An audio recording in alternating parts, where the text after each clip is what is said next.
దేవుని నామానికి వందనాలండి. సమయం ఇచ్చిన దేవునికి వందనాలు.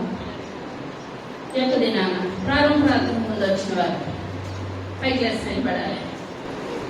ప్రారంభ ప్రార్థన చప్పట్లు కొడదాం. మనం ఎప్పుడు రావాలండి మందిరానికి? లాస్ట్ ప్రార్థన కాదు, ఎప్పుడు రావాలంటే పెద్దలక్కనే ప్రారంభ ప్రార్థనకి రావాలి. ప్రారంభ ప్రార్థనకి రావాలని ప్రారంభ ప్రార్థనకు వచ్చి ఎట్లా వెళ్ళిపోవాలా? ఎప్పటి వరకు ఉండాలి? చివరి వరకు, కుటుంబ ప్రార్థన వరకు ఉండాలి. పోయిన ఆదివారం మనం ఏ వాక్యం చెప్పుకున్నాం? ఫినెహాస్ ఇటువంటి వాడు,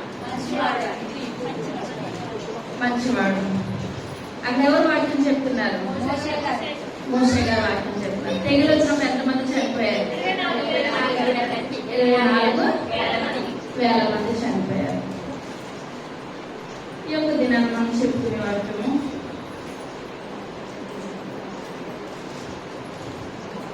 మొదటి కొరింథీయులకు రాసిన పత్రిక 9వ అధ్యాయము 5వ వచనం.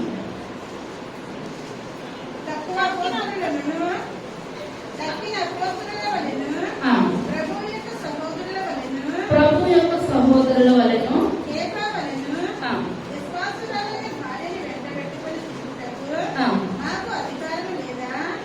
చిన్న ప్రార్థన చేస్తాం.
చెప్పగలిగే శక్తిని నాకు దయచేయండి. వెనుకల శక్తి బిడ్డలందరికీ దయచేయండి. వాక్యానుసారమైన జీవితాలు అందరికీ దయచేయమని త్వరగా రాబోచిన యేసయ్య నామమున పెట్టుకొచ్చున్నాము తండ్రి. హల్లెలూయా. చదువుకున్న వాక్యం తక్కిన అపోస్తలుల వలెను కేఫా వలెను ఎటువంటి అవడంటండి? విశ్వాసురాలైన భార్య. ఇప్పుడు ఎవరు భార్య? ఈమె ఈవిడెవరు భార్య? కేఫా అనగా ఎవరు? ఎవరి పేరు కేఫా? కరెక్ట్ గా చెప్పాలి. కేఫా ఎవరి పేరు?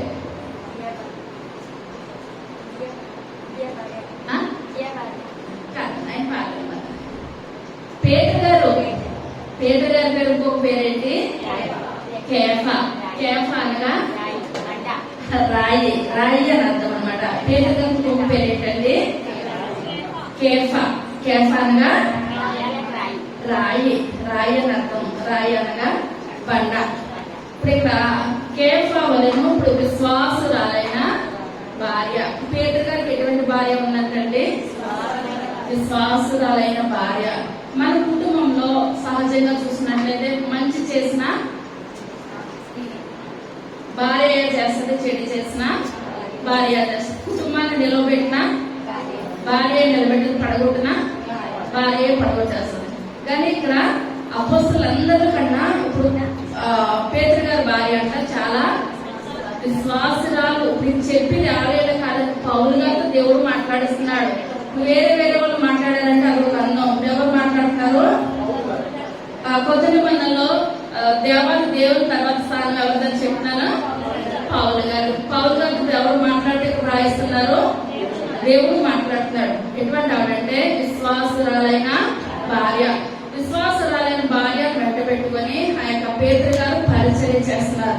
ఇప్పుడు ఎందువల్లంటే ఇప్పుడు భార్య భర్తలు ఇద్దరు పరిచర్య చేసినట్లయితే సంఘము బహుగా ఆశీర్వదించబడుతుంది, దీవించబడుతుంది. కుటుంబానికి ఎటున్న ఏరియాకి ప్రతి విషయంలోనూ కూడా దీవెన, ఆశీర్వాదం. 3 పేటకాడు ఏమాత్రం కూడా తెగిపోదు. భార్య భర్త పిల్లలు కలిసి ప్రార్థన చేస్తారంటే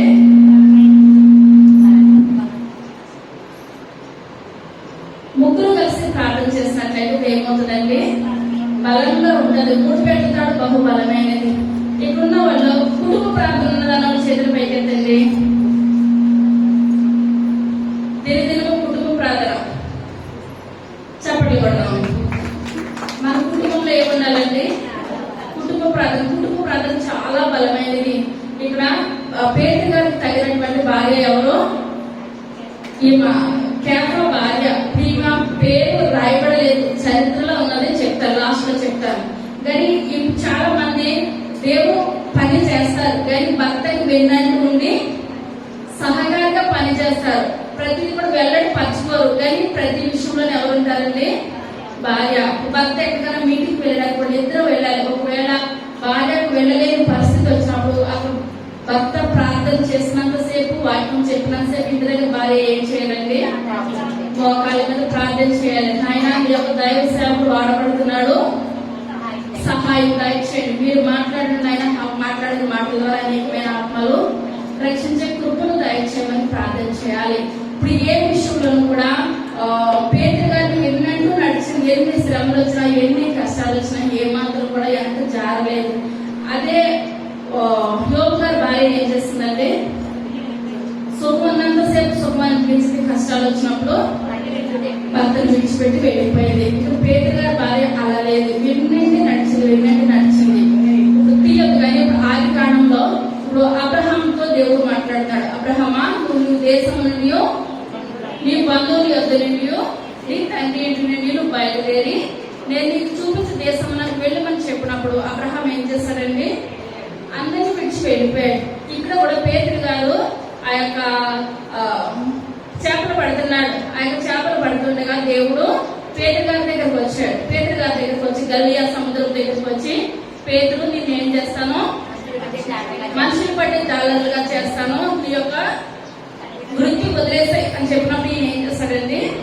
వదిలేసేస్తాడు. వదిలేసినప్పుడు సహజంగా భర్త వదిలేస్తాడు, భార్య ఏం చేస్తుంది? రూపాయి అదంతా వదిలేస్తే కుటుంబము ఏ విధంగా పోషించబడుతుందని స్త్రీ ఏమంటదండి? తింటది. ఎందువల్లంటే దేవుని సమయం దేవునికి, కుటుంబం పోషించబడాలి కదా. కానీ ఈ మళ్ళా అనట్లేదు. దేవుడే స్వయంగా నీకు వచ్చి చెప్పాడు కనుక నేనేం చేస్తాను? నీతో సమానంగా పనిచేస్తాను. ప్రతి విషయంలో కూడా మనం ఏం వెళ్దాము? ముందుకు వెళ్దాం. వీళ్ళిద్దరూ కూడా దేవుళ్ళు బహుగా వాడబడుతుంటే చివరికి వచ్చాడు వీళ్ళిద్దరిని కూడా చెరసాలలో వేసేస్తారు. చెరసాలలో వేసేసినప్పుడు మొట్టమొదటి రోజు ముందు రోజు ఎవరిని చంపేశారండి? భార్య భర్తల విషయంలో భార్యను చంపేసేస్తారు. ముందు రోజు ఇద్దరు చెరసాలలో వేసేసి భార్యను ముందు తీసుకువెళ్ళారు చంపేయడానికి. తీసుకొని వెళ్ళినప్పుడు అదే స్థితిలో ఇప్పుడు ఎవరైనా ఉన్నట్లయితే దేవుడు నాకేం న్యాయం చేశాడు? నేను దేవుని సేవలో జీవిస్తే నా భార్య కూడా దేవుని సేవలో జీవించింది కదా, నా కళ్ళ ముందే నా భార్యని చంపేస్తారా అని ఎవరికైనా బాధ కలగవచ్చు. కానీ ఈమె వెళ్తా అంటుందట, నన్ను చంపేస్తున్నారని నువ్వు వెనక్కు దిగుతావేమో. కానీ ఒకటే మాట్లాడుతున్నట్టు భర్తతోటి, దేవుని జ్ఞాపకం చేసుకో. ఏమంటుందండి? దేవుని జ్ఞాపకం చేసుకో. ఎందువల్లంటే మనకి లోకంలో 60 సంవత్సరాలు లేక 70 సంవత్సరాలు జనాలు బ్రతికి అన్నది కాదు. కానీ దేవుని కొరకు మనం ఏం చేస్తున్నాం, దేవుని కొరకు మనం ఏ విధంగా బ్రతుకుతున్నాం అన్నది మనకు కావాలి. భర్తతో అంటుంది, నేను చనిపోతానని నువ్వు ఏది బాధపడద్దు, నా వెనకాల నీకు ఎంత పరిచయం ఉన్నదో మీరంతా పరిచయం చేయాలి. కానీ ఇప్పుడు ఎవరిని జ్ఞాపకం చేసుకోవాలి? దేవుని జ్ఞాపకం చేసుకోవాలి. ఈ ఒక్క మాట ఎంత పరిచయం చేసి మనం ఎంతో చేస్తాం, పరిచయం ఎంతో చేస్తాం. కష్టం వచ్చేసరికి దేవుడు నాకు ఏం చేస్తాడు? దేవుడిగా నాకు ఏదో చేయాలి కదా, నేను ఇన్ని కష్టాలు పడుతున్నాను, ఇన్ని శ్రమలు పడుతున్నాను, దేవుడు నాకు ఏమీ చేయలేదు, దేవుడు నాకు ఏమీ చేయలేదు అంటాం. కానీ మనము దేవునికి ఏం చేస్తాం అన్నది సరి చూసుకుంటే దేవుడు మనకి 24 గంటలు ఇస్తున్నాడు. 24 గంటల్లో మనం ఎన్ని గంటలు దేవునికి ఇస్తున్నాం అన్నది మనం గుర్తుంచుకున్నట్లేదు. ఉంటదంటారండి, 5 నిమిషాలు ఉంటుంది, 10 నిమిషాలు ఉంటుంది, మహా అయితే ఒక అరగంట ఉంటుంది, గంట ఉండడం కూడా తక్కువే. కానీ మనం అంత తక్కువ దేవుడు స్తుతించి మనం ఎంతెంతో కోరికలు కోరుతూ ఉంటాం. దేవుడు మనకేం చేయడం కాదు, దేవుడు మనం సృష్టించాడు. సృష్టించిన సృష్టికర్తకి మనం ఏం చేస్తున్నాం అన్నది మనం జ్ఞాపకం చేసుకోవాలి. కానీ ఇటువంటి పరిస్థితుల్లో కూడా పేతురు గారి భార్య ఎవరిని జ్ఞాపకం చేసుకోమంటుందండి? భర్తతోటి దేవుని జ్ఞాపకం చేసుకో. నేను చనిపోతాను కదా, ఈ రోజు కాకపోతే రేపైనా కూడా నేను చనిపోతాను. నా తర్వాత మీకు ఎంత పరిచయం ఉన్నది, మీరు అంత పరిచయం మీరు ఏం చేయాలి, ముందుకు కొనసాగించాలని మాట్లాడుకుంటారు. చూసినట్లయితే మార్కు సువార్త 2వ అధ్యాయం మొట్టమొదటి వచనం. కొన్ని దినములైన పిమ్మట ఆయన మరలా కపెర్నహూములోనికి వచ్చెను. విని వచ్చినప్పుడు అనేకులు కూడి వచ్చి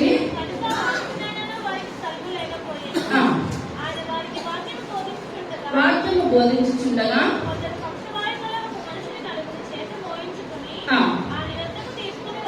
ఆయన యొద్దకు తీసుకొని వచ్చింది.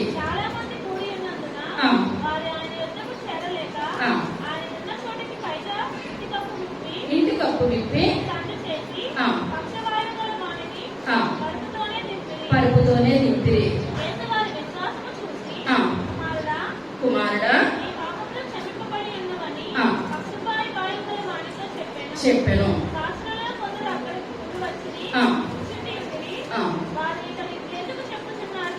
ఎందుకు చెప్పుచున్నాడు?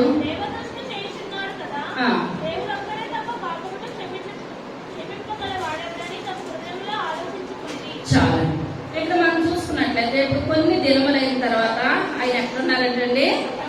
కపెర్నహూములో ఉన్నారు. మన వాక్యం చెప్పుకున్నాం కదా, దేవుడు అస్తమానం ఎక్కడికి వెళ్ళేవారు?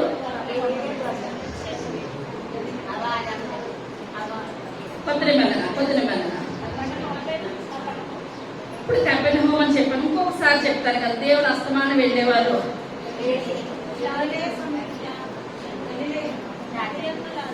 మరియమ్మలాడు ఏ ఊరు? బేతనియాకు వెళ్ళేవారు. దేవుడి నామానికి వందనాలు. ఎక్కడికి వెళ్ళేవారండి? యేసయ్య బేతనియాకు వెళ్ళేవారు. అక్కడ ఎవరున్నారు?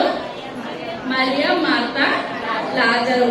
ఇప్పుడు మనం మాటికి ఒక ఇంటికి వెళ్తున్నామంటే వాళ్ళు మనల్ని ఇష్టంగా చూసినట్లయితే మనం ఏం చేస్తాము? ఇష్టంగా వెళ్ళగలుగుతాం. మొదటి రోజు ఇష్టంగా చూస్తారు, రెండో రోజు కష్టంగా చూసారనుకోండి, మనం మాటికి వెళ్ళగలుగుతామా? వెళ్ళలేము, మనం ఫ్రీగా ఉండలేము. కానీ యేసయ్య ఎన్నిసార్లు వెళ్ళినా మరియ, మార్త వాళ్ళు ఏం చేస్తున్నారు? బేతనియాలో అప్పుడే వచ్చినట్టు ఇష్టంగా స్వీకరిస్తున్నారు కనుక దేవాదేవుడు ఎక్కడికి వెళ్తున్నారు? ఎక్కువగా బేతనియాకు వెళ్తున్నారు. రెండో ప్లేస్ ఆయన ఉండేది ఎక్కడండి? కపెర్నహూము. కపెర్నహూములో ఎవరింటికి వెళ్తున్నారు? యేసయ్య పేతురు గారి ఇల్లు. రెండోది ప్లేస్ కపెర్నహూము, పేతురు గారి ఇంట్లోకి వెళ్తున్నారు. ఎప్పుడైతే పేతురు గారి ఇంట్లోకి వెళ్తున్నారో ఇప్పుడు అక్కడ చుట్టుపక్కల ఉన్న జనాలకు తెలుస్తుంది ఏమని? పేతురు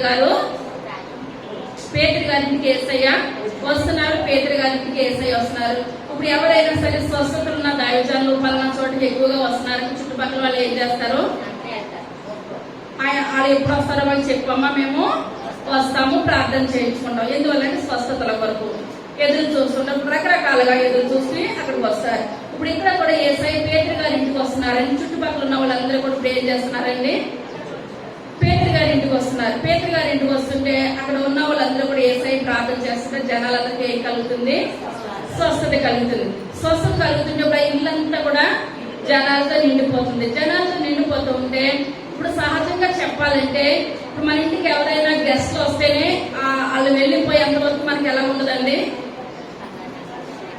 మనం సరిగ్గా తినలేము, రెస్ట్ తీసుకోలేము, ఏది కూడా చేయలేము. వాళ్ళ మన ఎత్తి మీద మూసినట్టే ఉంటుంది. వాళ్ళు వెళ్ళిపోయిన తర్వాత ఫ్రీగా ఉండొచ్చు. కానీ ఈయన ఎక్కువగా వస్తున్నారు, ప్లస్ ఈయన రావచ్చు. కానీ ఈయన వస్తున్నారని యేసయ్య వచ్చారన్నప్పుడు ఒక్కరే రారు. ఎంతమంది వస్తారు? శిష్యులు 12 మంది వచ్చేస్తారు. ఇప్పుడు 12 మంది రావడం కాకుండా ఆ చుట్టుపక్కల ఉన్న వాళ్ళందరూ కూడా, పేషెంట్లు అందరూ కూడా ఎక్కడికి వచ్చేస్తున్నారు? యేసయ్య దగ్గరికి వచ్చేస్తారు. యేసయ్య దగ్గరికి వచ్చేస్తుంటే ఇప్పుడు వీళ్ళ ఇంట్లో కూడా భోజనం చేయాలన్నా ఏం చేయాలన్నా చాలా ఇబ్బంది అనమాట. కానీ ఇబ్బంది అన్నది ఏనాడు కూడా అనుకోలేదు. అనుకోకపోవడానికి గల కారణం ఏంటండి? భార్యాభర్తలు ఇద్దరు దేవుళ్ళు ఉన్నారు. దేవుడు నామానికి వందనాలు. భర్త ఉండి భార్య ఉండకపోయినా, భార్య ఉండి భర్త ఉండకపోయినా అది చాలా ముళ్ళు అనమాట, భయంకరమైన ముళ్ళు. ఎందువల్లంటే భార్య 24 గంటలు దేవుడి సన్నిధిలో ఉందనుకోండి, భర్త ఏమంటాడు? ఇది బైబిల్ ప్రార్థనే సరిపోతుంది. ఇప్పుడు భర్త ఎక్కువ ప్రార్థనలు భార్య అంటది, మనకి ఇదే సరిపోతుంది అంటారా అంటారు. కానీ వీళ్ళిద్దరూ కూడా దినదినము దేవుని సన్నిధిలో జీవిస్తున్నా, దేవుడు దినదినము వాళ్ళ దగ్గరికి వస్తున్నా, వాళ్ళు 12 మంది శిష్యులే ఎక్కువ అవుతున్నారంటే అలనాడు ఆ ఇంట్లో ఇప్పుడు చుట్టూరు ఇప్పుడు ఎవరు ఎక్కువైపోతున్నారండి? పేషెంట్లు ఎక్కువైపోతున్నారు. ఇప్పుడు హాస్పిటల్ కన్నా ఎక్కువైపోతుంది. ఇప్పుడు రకరకాలైన వ్యాధులు గల వాళ్ళు వచ్చి ఆ ఇల్లుని చిరాకు చేస్తా ఉంటే ఏమనిపిస్తుందండి ఎవరికైనా? ఇబ్బంది. ఒక రోజు అన్నా 2 రోజులు అన్నా రోజు కూడా ఇలా వచ్చేస్తుంది. ఈయనే వస్తుంటే 12 మంది శిష్యులు ఎక్కువ అనుకుంటే ఈ పేషెంట్లు ఎంతమంది వచ్చేస్తున్నారు కదా అని వాళ్ళందరికీ కూడా బాధ అనిపిస్తుంది. కానీ భార్య భర్తలిద్దరికి ఏ మాత్రం కూడా బాధ కానీ ఏది కూడా లేదు. ఒక్కొక్క ఆత్మ రక్షించబడుతుందంటే వీళ్ళు కూడా దేవుని కన్నా ఏం చేస్తున్నారండి? ఆనందిస్తున్నారు, సంతోషిస్తున్నారు. ఆ సంతోషిస్తున్న సమయంలో ఒక అతనికి ఇప్పుడు పక్షవాయువు గల ఒక వ్యాధి గల మనిషిని పట్టుకొని వచ్చారు. మనిషిని పట్టుకొని వచ్చినప్పుడు ఇప్పుడు ఆరోగ్యవంతులు అయితే ఇప్పుడు వచ్చేస్తారు, ఏదో ఒక కూర్చుంటారు. ఇప్పుడు పక్షవాయువు గల వ్యక్తిని దేవుడు చూడాలి, దేవుని యొక్క ప్రార్థన చేయాలి, అక్కడ స్వస్థపడాలి. స్వస్థకార్యం రావాలంటే ఇప్పుడు వెనక్కి కూర్చొని వెళ్ళిపోవడం కాదు, వాళ్ళు ఎవరి దగ్గర తీసుకురావాలి? ఏసై దగ్గర తీసుకుని రావాలి. ఇప్పుడు ఏసై దగ్గర తీసుకురావడానికి జనాలు కిక్కిరిస్తున్నారు.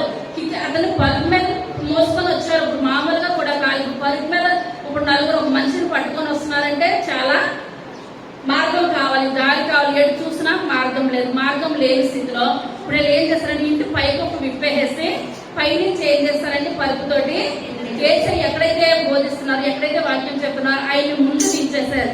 ఆయన ముందు దించేశారు అనగా ఇప్పుడు భార్య భర్త ఒప్పుకుంటారా? ఇంట్లో కూర్చోనివడమే ఎక్కువ, శిష్యులతో రానివడమే ఎక్కువ అంటే ఇప్పుడు మళ్ళా ఆ వ్యాధిగల మనిషి పైన పెంకులు కూడా విప్పేసారు. విప్పేది సులువే, మళ్ళీ అదంతా చెయ్యాలంటే భారమైన పని. కానీ ఇప్పుడు ఎవరికి ఇష్టం అవుతుందండి? భార్య భర్తకి ఇద్దరికి ఇష్టం అవుతుంది. ఏదైనా ప్రాంత వ్యక్తి బాగుపడాలి అంతవరకే. కానీ భర్తలోనూ అపనమ్మకం ఉండట్లేదు, భార్యలో కూడా ఏమాత్రం కూడా అపనమ్మకం ఉండట్లేదు. ఇప్పుడు ఇంటి పైకప్పు విప్పేసి ఆ పరుపుతో ఇప్పుడు ఎవరిని దించారండి? పక్షవాయు గల వ్యక్తిని ఎదుర్కొంటా దించేసేసారు. దించేసినప్పుడు ఏసై అంటున్నారు, నీ పాపాలు క్షమించబడి ఉన్నాయి, నువ్వు వెళ్ళిపో అని చెప్తా ఉంటుంటే అక్కడ ఎప్పుడు కూడా ఏసై ఏం మాట మాట్లాడినా శాస్త్రులు పరిచయం దాన్ని వంక పట్టుకుంటుంటే సరిపోతుంది. విశ్రాంతి దినాన్ని వంట చేయకూడదు, ఇది చేయకూడదు, లేకూడదు, కూర్చోకూడదు, అక్కడ స్వస్థత జరుగుతుందని లేదు. కానీ ఏదోటి ఏదంటే ఇది ఏసైని అనాలి. ఎందువల్లంటే వాళ్ళ మనోనేత్రాలకు ఏం కలిగిందండి? గురుడితనం కలిగింది. ఆ గురుడితనమే కలగకపోతే ఏసైని వాళ్ళు సిలివేసేవరే కాదు.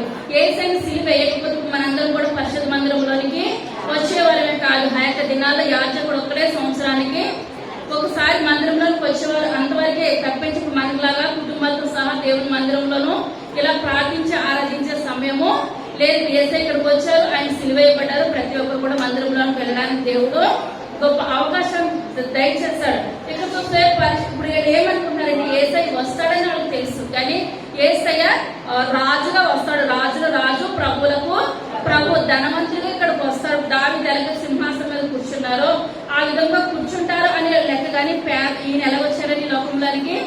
పేదవానిగా కన్యమర్య గర్భంలోనూ ఆయన జన్మించారు. దేవుడు అన్న ఆయన అయితే అంత పేదవానిగా ఉండరు. దేవుడే పేదవాడైతే మనుషులకైనా ఏం చేస్తారు అని అనుకుంటున్నారు. కానీ ఎందువల్లంటే లేఖనాలు నెరవేర్చబడటాక ఆయన ఎలా వచ్చారండి?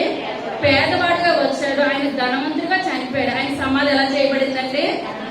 ఘనముగా చేయబడింది. ఇప్పుడు మన సమాధి ఎలా చేయబడాలి? ఘనంగా చేయబడాలి.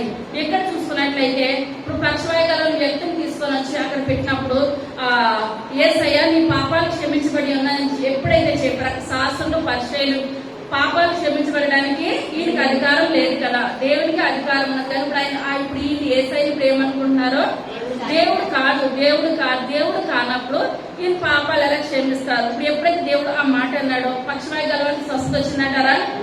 స్వస్థత పడుతున్నారు, స్వస్థత వస్తుంది. కానీ ఆయన దేవుడు అని ఏమాత్రం కూడా వాళ్ళు నమ్మట్లేదు. ఇప్పుడు మనం విశ్వాసం కలిగి నమ్మికతో వచ్చామా, నమ్మిక లేకుండా వచ్చామా? నమ్మిక కలిగి వచ్చాం. నమ్మిక లేకుండా వచ్చినా ఒకటే, రావకపోయినా ఒకటే. తర్వాత చదువుకుందాం.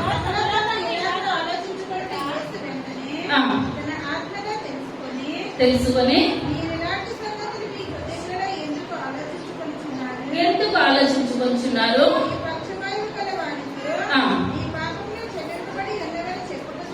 చెప్పుట సులభమా?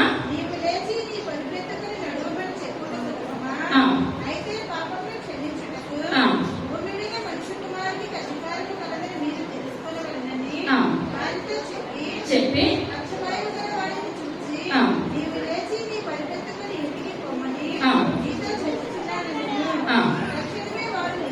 లేచి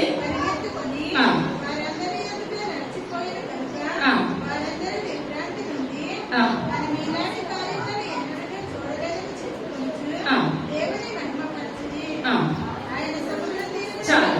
ఇక్కడ మనం చూసుకున్నట్లయితే ఇప్పుడు గొప్ప అద్భుత కార్యం జరిగేది. పాపాలు క్షమించడానికి మనిషి కుమార్కి అధికారం ఉన్నదా లేదా? మనిషి కుమార్కి అధికారం ఉన్నది కనుకనే ఆయనలో ఉన్న పాపాలు ఎప్పుడైతే పోలియో ఆయనకి ఏం కలిగిందండి? స్వస్థత కలిగింది. ఇప్పుడు ఎంత స్వస్థత ఉన్న మనిషి అయితే పై గొప్పలు విప్పి కిందకు దిస్తారా అతన్ని? అసలు ఆయన పట్టుకున్నా నడవలేని పరిస్థితి. అతను పరుపుతోటే తీసుకురావాలి తప్పించి పరుపు లేకుండా అతన్ని తీసుకొచ్చే విధానం ఎంత మాత్రం కూడా లేనే లేదు. ఈ విధంగా స్వస్థపడినప్పుడు దేవుడు ఒకటే మాట, నీ పాపాలు క్షమించబడి ఉన్నవి, నువ్వు లేచి నీ పరుపు ఎత్తుకొని వెళ్ళిపో. అతను వెళ్ళిపోతా ఇప్పుడు ఎన్నాళ్ళ నుంచి ఆ పరుపు మీద ఉన్నాడు ఆయన. ఆ పరుపు కూడా అతనే మోసుకొని ఏం చేస్తాడని అందరి ముందు వెళ్ళిపోయినప్పుడు జనాలందరికీ ఏం కలిగింది? విభ్రాంతి, బహు ఆశ్చర్యం కలిగింది. ఏంటి ఇన్ని ఏళ్లగా లేని స్వస్థత ఒక మాటతోటి ఈయనకి స్వస్థత వచ్చేసింది. స్వస్థత వచ్చినా ఈయన ఎవరని నమ్మట్లేదండి? దేవుడని ఏమాత్రం కూడా నమ్మట్లేదు. ఎవరు నమ్మారు? పేతురు గారు, పేతురు భార్య. మెయిన్ ఏంటంటే ఇంటికి స్త్రీ పాత్ర గొప్ప పాత్ర. స్త్రీ అంటే పురుషుల పాత్ర గొప్పదని కాదు. అబ్రహాం కూడా కన్నీరు కార్చాడు, యాకోబు కూడా కన్నీరు కార్చారు. మన పితరులందరూ మగవాళ్ళు కార్చిన వాళ్ళు ఉన్నారు. ఇప్పుడు ఎక్కువ శాతం కుటుంబానికి ఎవరి కన్నీరు ఎక్కువ ఇక్కడ సఫలం అవుతుందండి? స్త్రీ పాత్ర. ఇప్పుడు భర్త ఒప్పుకుంటాడు, పెంచిన కూడా భార్య ఒప్పుకోదు. ఇప్పుడు ఎలా ఉంటుంది అంటారు అందరూ వెళ్ళిపోయిన తర్వాత? ఒక మామూలుగా ఉండదు అనమాట. ఎందువల్లంటే వీళ్ళిద్దరూ ఇష్టపడ్డారు కనుక ఒక పట్ల భర్తనే ఒప్పుకుంటాడు. కానీ ఇప్పుడు భార్య పెట్టిందంటే పెంట బహు ఘోరంగా ఉంటుంది. ఇలాగ అలా కూడా ఉంటుంది. కానీ పెంకులు ఇప్పినప్పటికీ అనారోగ్యంతో ఉన్నవాళ్ళు అక్కడికి వచ్చినప్పటికీ వాళ్ళు తినడానికి లేకుండా సరైన రెస్ట్ తీసుకోవడానికి లేకుండా సమయం ఉన్నప్పుడు కూడా ఇప్పుడు ఎవరి గురించి పనిచేస్తున్నారండి? దేవుని కొరకు. ఎంత కష్టమైన మనం దేవుని సన్నిధిలోకి వచ్చామంటే మనం వెనక్కి ఏమాత్రం కూడా చూడకూడదు. వెనక్కి ఎవరు చూస్తారు? లోతు భార్య చూస్తుంది. ఉప్పు స్తంభం అయిపోయింది. మనం దేవునిలో మేలు పొందడానికి మనకే ధన్యత ఉన్నది. ఒక్కసారి కీడొచ్చినప్పుడు కూడా మనం ఏం చేయలేదండి? సంతోషంగా భావించాలి. ఆయన ఏదైనా మీ చిత్తం ప్రభావ. యోగుని బయట విడుదల దయచేస్తాం. నా కుటుంబాన్ని కూడా మీరు ఏం చేయాలి? విడుదల దయచేయండి. మనం ఏం చేయాలని గట్టిగా ప్రార్థన చేయాలి. తర్వాత చూసుకున్నట్లయితే మొదటి కొరింథీయులకు రాసిన పత్రిక 10వ అధ్యాయం 4వ వచనం.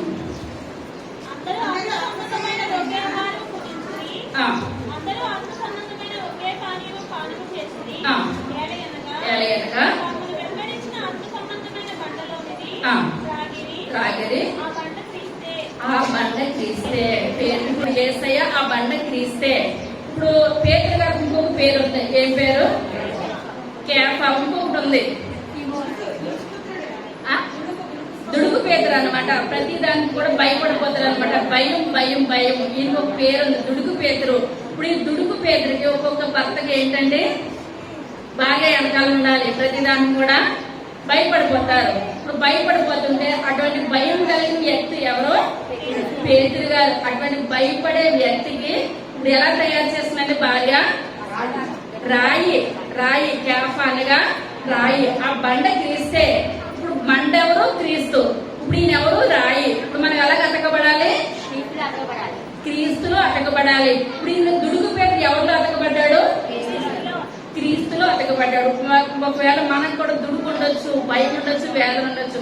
మనం ఎవరిలో అతకబడాలి? క్రీస్తులో అతకబడినట్లయితే ఆ పేతురు గారికి దుడుగు పేతురు అన్న స్వభావం పోయి మంచి మనసుకు వెళ్ళవచ్చు. మనకు కూడా ఏం పోవాలండి? ఆ దుడుగు తొందర మనలో నుంచి వెళ్ళిపోయినట్లయితే మనం ఎలా మారిపోతాము?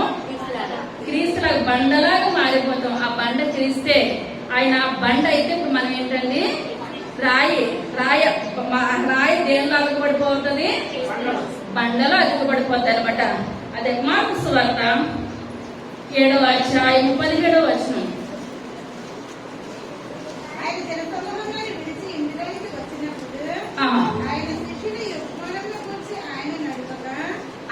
ఫస్ట్ ఏంటండి, ఆయన జన సమూహం విడిచి ఇంటిలోనికి వచ్చినాం. ఎవరు ఇంట్లోకి వచ్చారు?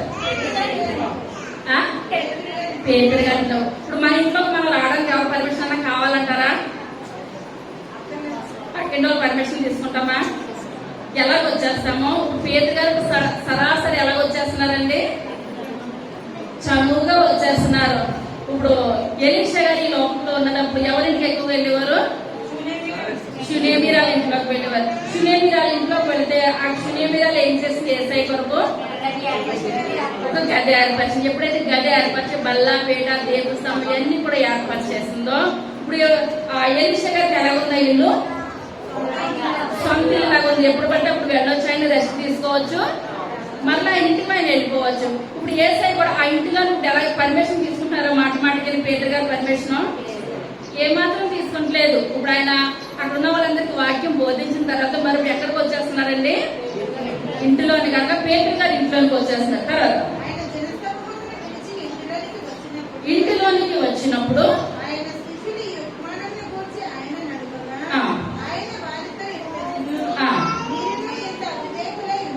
అవివేకులై ఉన్నారా?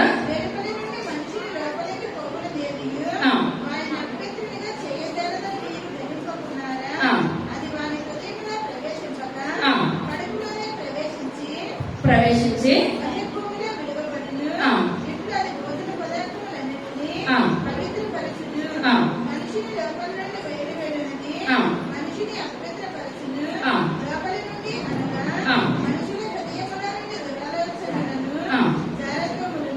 ఫస్ట్ ఏంటండి? దురాలోచనలు, జారత్వము, దొంగతనములను, నరహత్యలను,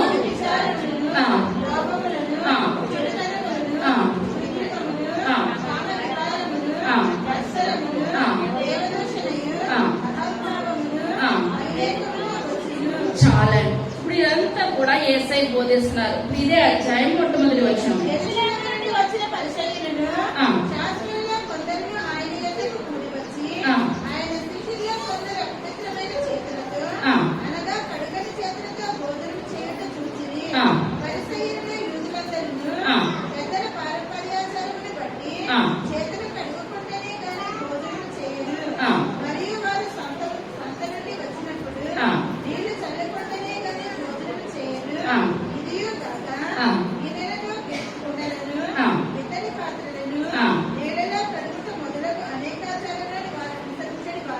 చాలు. ఇక్కడ చూసినట్లయితే యెరూషలేములో నుంచి వచ్చిన పరిచయాలు అంటున్నారు ఏసై దగ్గరకు వచ్చి, శాస్త్రులు పరిచయాలు అందరూ కూడా మేము భోజనం చేస్తే ఏం చేస్తాము? చేతులు కాళ్ళు కడుక్కోకుండా భోజనం చేయము. సంత నుంచి వస్తే నీళ్లు చల్లుకుంటాము, నీళ్లు చల్లుకోకుండా ఏది ముట్టుకోము. మాకు లెగిస్తే నిష్ట, కూర్చుంటే నిష్ట. లెగిస్తే చేతులు కడతాము, కూర్చుంటే చేతులు కడతాము. కానీ శిష్యులు అది ఏది కూడా చేయట్లేదు. శుభ్రంగా తిరుగుతున్నారు, తినేస్తున్నారు. ఇప్పుడు ఏంటంటే, ఇప్పుడు దైవ సేవకులు భార్యని గమనిస్తారు, భర్తని గమనిస్తారు, పిల్లల్ని గమనిస్తారు. ప్రతిదీ ఇప్పుడు సంఘం అంతా కళ్ళు ఎలా ఉంటాయండి? కుటుంబం మీద ఉంటాయి. సేవకులు కుటుంబం మీద ఉంటాయి. వాళ్ళలో ఇంత తప్పు ఉంటుందని ఏం చేస్తారు? పెద్దగా లాగేస్తారనమాట. అదే దైవజనులు ఏం చేస్తారు? సంఘంలో ఏదైనా చిన్న చిన్న సమస్యలు ఉంటే సంఘస్థులు సరి చెయ్యాలి. వాళ్ళ గురించి ఎన్ని గంటలైనా సరే వాళ్ళు ఏం చేస్తారండి? ప్రార్థన చేస్తారు. కానీ సంఘం అయితే అందరని కాదు, కానీ కొంతమంది ఇప్పుడు ఎవరిని పట్టుకుంటారో వాళ్ళ పిల్లల కన్నా నా పిల్లలే బెటరు, వాళ్ళ పిల్లల కన్నా నా పిల్లలే, వాళ్ళ పిల్లలు ప్రార్థన చేయరు, మా పిల్లలు ప్రార్థన చేస్తారు. ఇంకా ప్రతిదీ వాళ్ళు అనకపోతేనే కానీ వాళ్ళకి ఏం కలగదండి? ఏ మాత్రం కలగదు. ఇక్కడ కూడా ఏసైతో అంటున్నారు, మేమైతే ఏం చేస్తాము? చేతులు కాళ్ళు కడుక్కోకుండా భోజనం చేయము, సంతకెళ్ళి నీళ్లు చల్లుకోకుండా ఏది ముట్టుకోము. కానీ శిష్యులు ఏం చేస్తున్నారు? ఇప్పుడు వరకు ఏసైని పట్టేస్తున్నారు, ఏసై వెనకాలన్న శిష్యుల్ని కూడాను. కానీ ఇప్పుడు ఆ మాట ఇదంతా ఎంత చెప్తున్నా సరే అక్కడ ఉన్న వాళ్ళు కానీ పరిచయాలు కానీ శాస్త్రాలు కానీ అర్థం కావట్లేదు. అక్కడ ఇప్పుడు మనం తిన్నదంతా ఇప్పుడు ఎక్కడికి వెళ్ళిపోతుంది, బహిర్భూమిలోకి వెళ్ళిపోతుంది. దానివల్ల పెద్ద ఏదీ లేదు.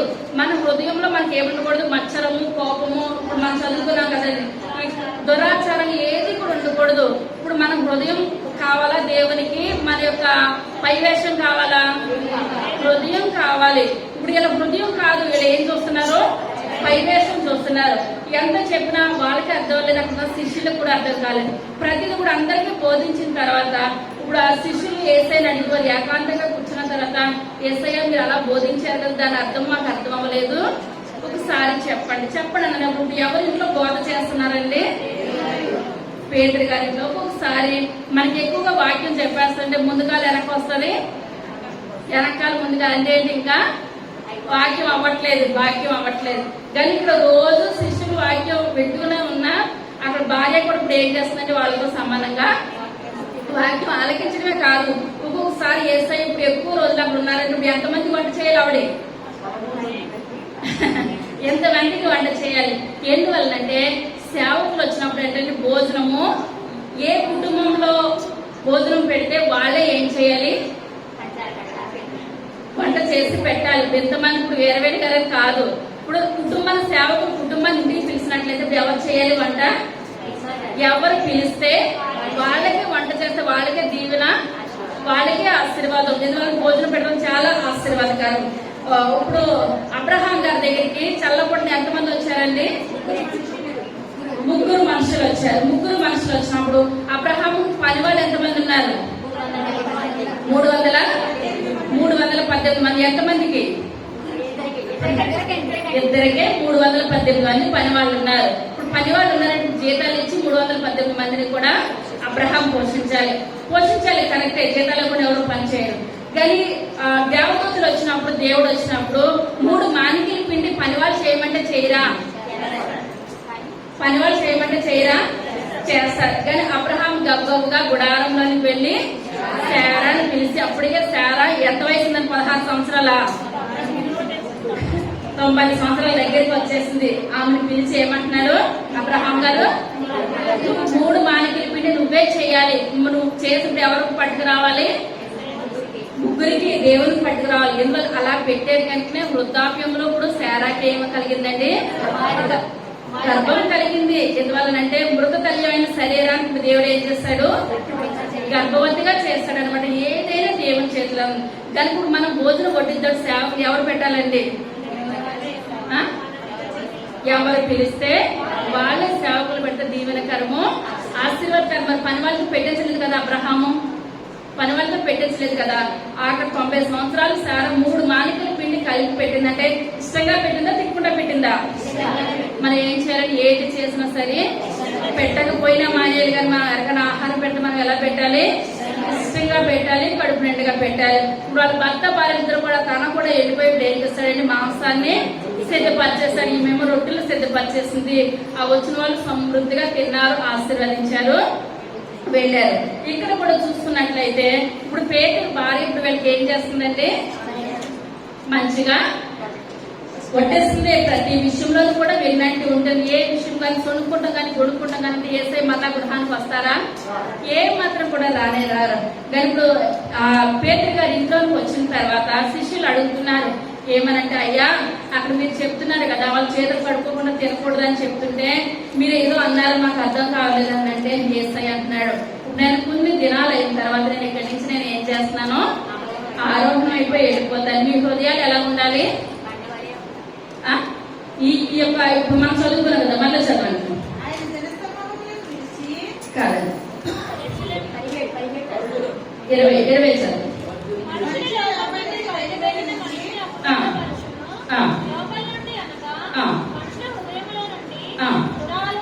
దురాలోచనలను, దొంగతనములను,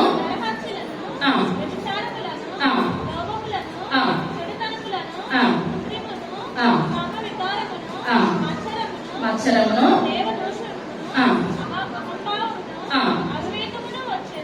చాలండి. ఇప్పుడు ఇవన్నీ కూడా మీరు హృదయంలో నుంచి తీసి తీసివేయాలి. తీసివేసినట్లయితే నేను వెళ్ళిపోయిన తర్వాత మీరు నాకన్నా గొప్ప కార్యాలు చేస్తారంటే ఎవరు మాట్లాడుతున్నారండి? యేసయ్య మాట్లాడుతున్నారు. అప్పుడు అర్థమైన శిష్యులకి ఏమని, నాయన ఇటువంటి ఏ లక్షణాలు కూడా మా దగ్గర ఉండదు ప్రభా. శిష్యులు ఏం చేస్తున్నారంటే ప్రార్థన చేసుకుంటున్నారు అనమాట. తర్వాత చూసినట్లయితే మార్కు సువార్త 3వ అధ్యాయం 31వ వచనం. తల్లియు వచ్చి పిలువనంపిరి.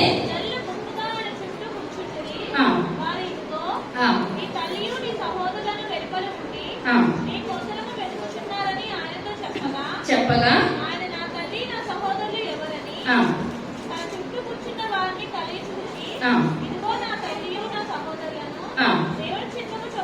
దేవుని చిత్తము చొప్పున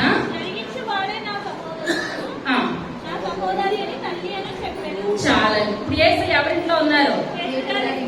పేతురు గారి ఇంట్లో ఉన్నారు. పేతురు గారి ఇంట్లో ఉండి వాక్యం చెప్తా ఉన్నారు. వాక్యం చెప్తుంటే ఇప్పుడు చాలా టైం అయిపోయినట్టుంది. ఇప్పుడు ఏంటంటే ఒక కుటుంబంలో భర్తకి తాగే అలవాటు ఉందనుకోండి, 9 గంటలు 10 గంటల వరకు ఓపు పడుతుంది, ఇంకా రాలేదండి. 10 దాటిందంటే 11 గంటలు అలా టైం అవుతుందంటే భార్యకి ఏం కలుగుతుందండి? భయం అనిపిస్తుంది. ఎందువల్ల ఎక్కడ తాగి ఎక్కడ రోడ్లు అంటే పడిపోయారేమో, లేకపోతే ఏ డ్రైనేజ్ లో పడిపోయారో, ఎక్కడ రోడ్డు మీద పడిపోయారో, లేకపోతే బార్ షాప్ లో ఉన్నారో, రకరకాల ఆలోచనలు వచ్చేసేసి ఆ ఇంటి పక్క వాడిని కానీ ఇంట్లో ఎవరైనా పెద్దవాళ్ళు ఉంటే వాళ్ళని తీసుకొని భార్య ఏం చేస్తుందండి?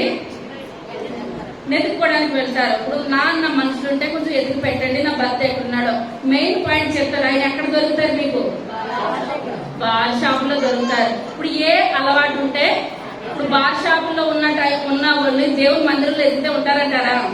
ఉండరు. ఇప్పుడు మనకి ఈ టైంలో మన ఆదివారం సండే సమయంలో మన ఇంటి చుట్టాలు వచ్చారు అనుకోండి, ఆ చుట్టుపక్కల వాళ్ళు అంటారు వీళ్ళు ఎక్కడికి వెళ్తారు? ఈ టైంలో పలానా చర్చికి వెళ్తారు. అక్కడికి వెళ్తే మీరు దొరుకుతారు. అక్కడే ఉంటారు 100%. అంతకు మించి మీకు ఎక్కడ కూడా దొరకరు. ఇప్పుడు మనం చర్చికి వచ్చి మనం చర్చిలోనే ఉంటాం, బయట అయితే రోడ్డు మీద అయితే మనము కనబడం. కానీ ఇప్పుడు అక్కడ వాక్యం చెప్తున్నారు. వాక్యం చెప్తే ఎంత టైం అయిపోయిందో. ఇప్పుడు మరియమ్మ తల్లి తన పిల్లలను పట్టుకొని యేసయ్య ఎక్కడున్నారు అంటే ఎక్కడున్నారంటే ఇంకెక్కడ ఉంటారు? పేతురు గారి ఇంట్లోనే వాక్యం చెప్తారు కదా. అయ్యో చాలా టైం అయిపోయింది, నా కుమారుడు ఏం చేయలేదు, ఇంకా భోజనం చేయలేదు, నా కుమారుడు ఇంకా ఇంటికి రాలేదని ఆ టైంలో తల్లి ఏం చేస్తుందని కుమారులు వెంట పెట్టుకొని నా కుమారుడు అని వెతుక్కుంటే ఎక్కడికి వచ్చేసింది? పేతురు గారి ఇంటికి వచ్చేసింది. పేతురు గారి ఇంటికి వచ్చాడు. పేతురు గారు అక్కడ వాక్యం బోధిస్తున్నారు. అనేకమైన జనాలు ఉన్నారు. జనాలు ఉంటుంటే ఇప్పుడు తల్లికి ఏమనిపిస్తుంది అంటే ఒక ముద్ద తినేసి తెల్లవాళ్ళు చెప్పినా పర్వాలేదు, టయానికి ఇప్పుడు ఏం చేయాలి? కుమారుడు సమయానికి ఏదోటి కొంచెం మంచి చెడ్డ. కానీ యేసయ్య లోకంలోకి ఎందుకు వచ్చారు?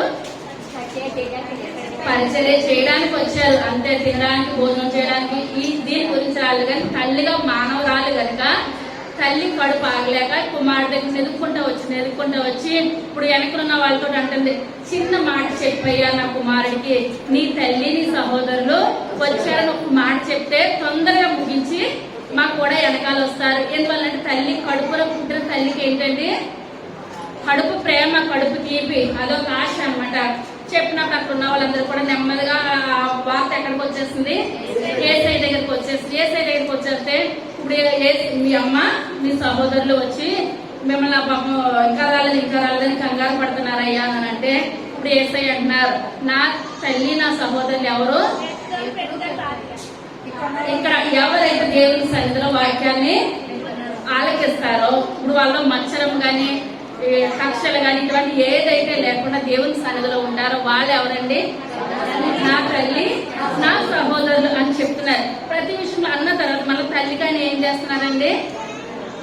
లోపడుతున్నారు. 12 సంవత్సరాల యెరూషలేము దేవాలయంలో ఆయన బోధిస్తూ ఉంటుండగా నా కుమారుడు తప్పిపోయాడనుకుని తల్లిదండ్రులు వచ్చారు. తల్లిదండ్రులు వచ్చినప్పుడు ఆయన శాస్త్రులు పరిచయంతో ఆయన బోధిస్తుండగా తొందరగా వచ్చేసి తల్లి అంటుంది, అమ్మ నా కుమారుడు ఇక్కడ ఉన్నాడు, ఆయన తప్పిపోయాడని అనుకున్నాము. 3 దినాలు ప్రయాణం చేసి మళ్ళీ వెనక్కి వచ్చారు.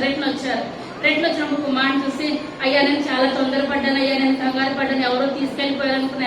ఎందువల్లంటే అక్కడ రకరకాలుగా మాటలు వచ్చేస్తూ ఉంటాయి. తొందరపాటు అంటే ఎంత ఏడ్చుంటది. దారంట ఈ వీధి వైపు వెళ్ళాడా, ఇటువైపు వెళ్ళాడు, ఇటువైపు వెళ్ళాడని ఆలోచనలు అనమాట. కలిగి పెట్టేసి ఒకసారి కుమారుడు చూద్దాం కట్టుంటే అక్కడ కూడా అన్నారు, నా తండ్రి చిత్తం నెరవేర్చేవాడే నా తల్లి నా తండ్రి అన్నాడు. కానీ మళ్ళీ వెంటనే ఆయన ఏం చేస్తాడండి, తల్లిదండ్రులు వెనకాల లోబడి వెళ్ళిపోయారు. కానీ ఇప్పుడు ఎక్కడ తెలుసుకున్నారండి తల్లిదండ్రులు తల్లిని సహోదరులను? పేదరు గారి ఇంటికాడ ఉంటారని తెలుసుకున్నారు. ఆయన ఉన్నారంటారు అక్కడ, ఆయన ఉన్నారు. ఉన్న తర్వాత ఇప్పుడు లాస్ట్ వచ్చేటప్పుడు ఆయన ఎక్కడికి వెళ్తారు, మరలా తల్లి వెంట ఇంటికి వెళ్ళిపోతారు. ఎందువల్లంటే ఆయన లోకంలోకి వచ్చారు. ఆయన ఒకటే మన తల్లిదండ్రులకి లోబడాలి, మనం దేవునికి లోబడాలి, గురువులకి లోబడాలి, పెద్దలకు లోబడాలి. యేసై కూడా దేవుని దయ్యందు మనుషుల దయ్యంలో ఆయన ఏం చేస్తారండి, లోకంలో వర్తిల్లే. దేవుడు కదా నాకు మనుషుల దయ్య వద్దని అనుకోలేదు. ఆయన యేసు దేవుని దయ్యందును మనుషుల దయ్యందును వర్ధిల్లుతూనే ఉన్నారు. ఇక్కడ కూడా యేసయ్య బోధిస్తుండగా తల్లి సహోదరులు వచ్చినప్పుడు అన్నారు, నా చిత్త ప్రకారం నెరవేర్చేవాడు నా తల్లి నా సహోదరులు. కానీ ఆయన మళ్ళీ ఏం చేస్తారండి, తల్లి వెనకాల వెళ్తారనమాట. తర్వాత చూసినట్లయితే మార్కు సువార్త 9వ అధ్యాయం 33వ వచనం.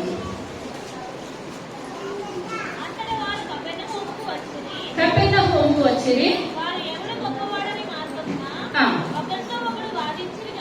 వాదించిరి కనుక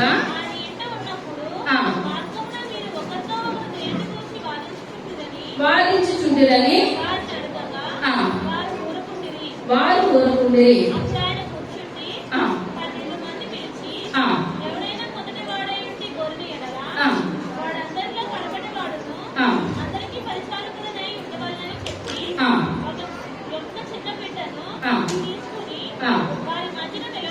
నిలవబెట్టి కౌగిలించుకొని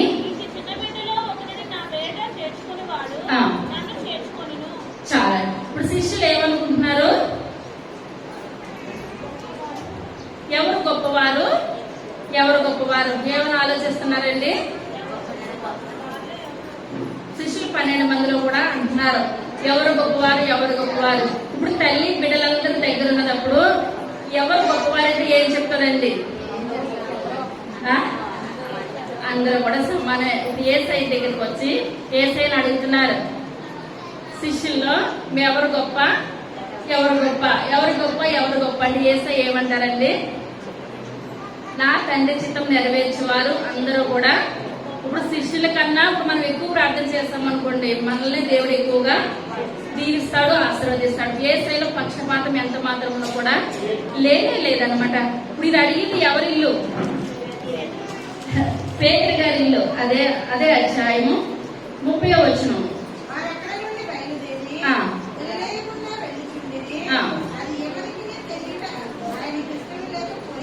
చాలా. ఇప్పుడు ఇదంతా కూడా గలిలేయకుండా వెళ్ళిన తర్వాత ఎవరు గృహం దగ్గరకు వచ్చారు? పేతురు గారి గృహం దగ్గరికి వచ్చారు. అది మార్కు సువార్త 10వ అధ్యాయము 10వ వచనం. మరలా అడిగిరి,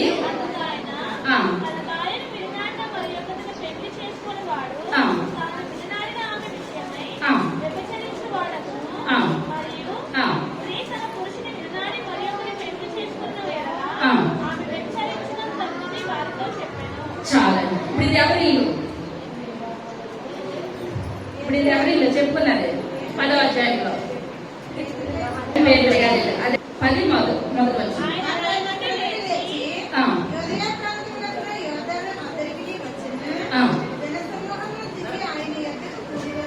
కూడి వచ్చిరి,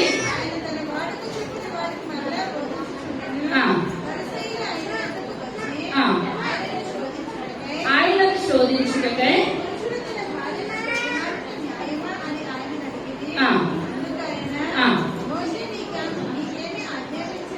ఆజ్ఞాపించనని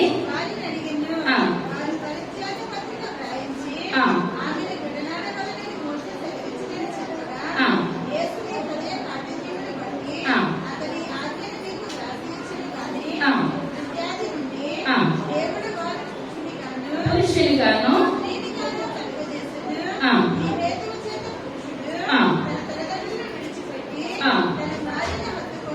చాలా. ఇప్పుడు ఏంటంటే పరిసయ్యులు శాస్త్రులు కూడా ఇప్పుడు యేసయ్యను ఇప్పుడు ఏం చేస్తున్నారు, శోధిస్తున్నారు. ఇప్పుడు మోషే గారు ఏం చెప్పారు, దేవుడు ఏం చెప్పినాడు, 2 మాటలు కూడా కరెక్ట్ అవుతాయా, కరెక్ట్ కావా, ప్రతిదీ టాలీ చేస్తున్నారు అనమాట. ఇప్పుడు మోషే ఇక్కడ ఏం చెప్పాడంటే భార్య భర్తలు ఇద్దరికి గొడవ అయిందనుకో, గొడవైనప్పుడు మీరు ఏం చేయాలని చెప్పారు మోషే గారు? పరిత్యాగ పత్రిక అనగా విడాకులు తీసేసుకొని భర్త ఇంకొక పెళ్లి చేసేసుకోవచ్చు, భార్య ఇంకొక పెళ్లి చేసేసుకోవచ్చు, ఇంకా అంతవరకే అని చెప్పారు. ఇప్పుడు యేసయ్య ఏం చెప్తారు అని ఇప్పుడు అక్కడ ఉన్న వాళ్ళు శాస్త్రులు పరిచయం యేసయ్య అడుగుతున్నారు. అది 10:10.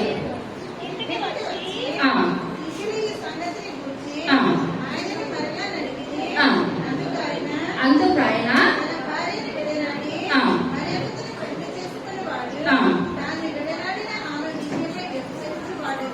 చాలా ఏసై మళ్ళీ కూడా మీరు పెళ్లి చేసి విడాకులు తీసేసుకోండి అంటున్నాడు ఏసయ్య.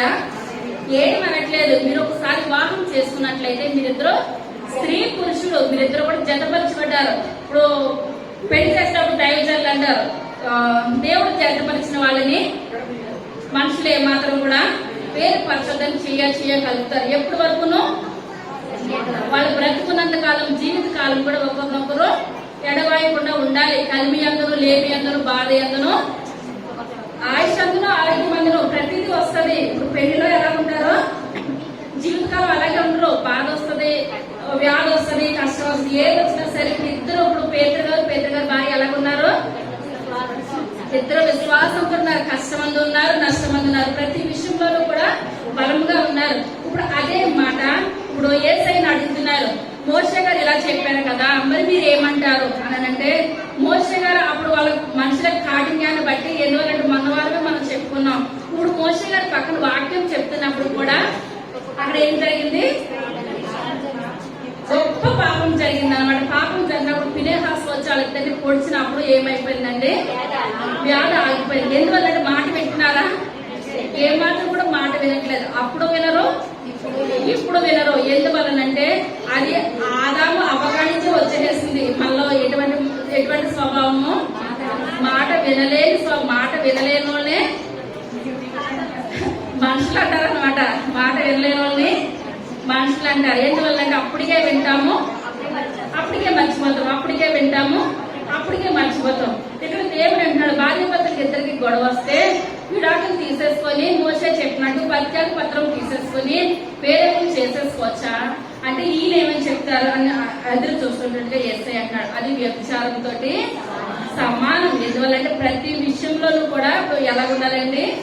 భర్తకు భార్య, భార్యకు భర్త అన్నదప్పుడు వీళ్ళు అంటున్నారు మరి మోషే గారు ధర్మశాస్త్రంలో అలా చెప్పారు, మరి మీరు ఇప్పుడు ఈ విధంగా చెప్తున్నారు ఏంటంటే మీ యొక్క వాళ్ళ మనుషుల కాఠిన్యాన్ని బట్టి వాళ్ళ దుర్మార్గాన్ని బట్టి మోషే గారు అలా చెప్పారు. కానీ అది ఏమాత్రం కూడా కరెక్ట్ అయితే ఎంత మాత్రం కూడా కాదు. ఎందువల్ల పాత నిబంధనలో కంటికి కన్ను పంటికి పన్ను, కొత్త నిబంధన కృపాకాలం వచ్చిన తర్వాత ప్రతిదీ కూడా క్షమించాలి. మనలో బైబిల్ పట్టుకున్న మనలో ఏముండాలండి? క్షమాగుణం లేకపోతే బైబిల్ మనం పట్టుకున్నా ఒకటే, పట్టుకోకపోయినా ఒకటే. దేవుడు మాట్లాడేటప్పటికి వాళ్ళు ఏ విషయంలో కూడా మాటలు ఆడడానికి పోతున్నారు. తర్వాత చూసుకున్నట్లయితే పేతురు గారు ఇల్లు ఎక్కడుందని చెప్తున్నానండి?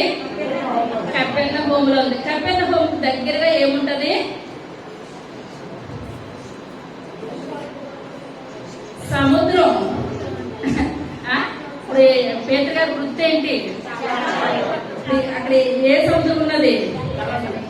గలిలయ సముద్రం పక్కన పేతురు గారి ఇల్లు ఉందనమాట. ఆ పేతురు గారి ఇంటి దగ్గరికి దేవాదేవుడు వస్తూ పోతూ ఉన్నాడు. లూకా సువార్త దగ్గరికి వెళ్ళిపోదాం. లూకా సువార్త 4:38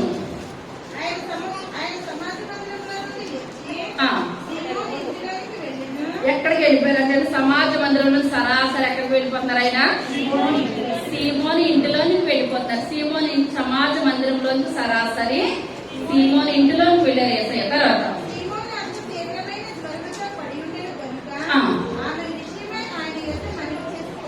మనవి చేసుకునేది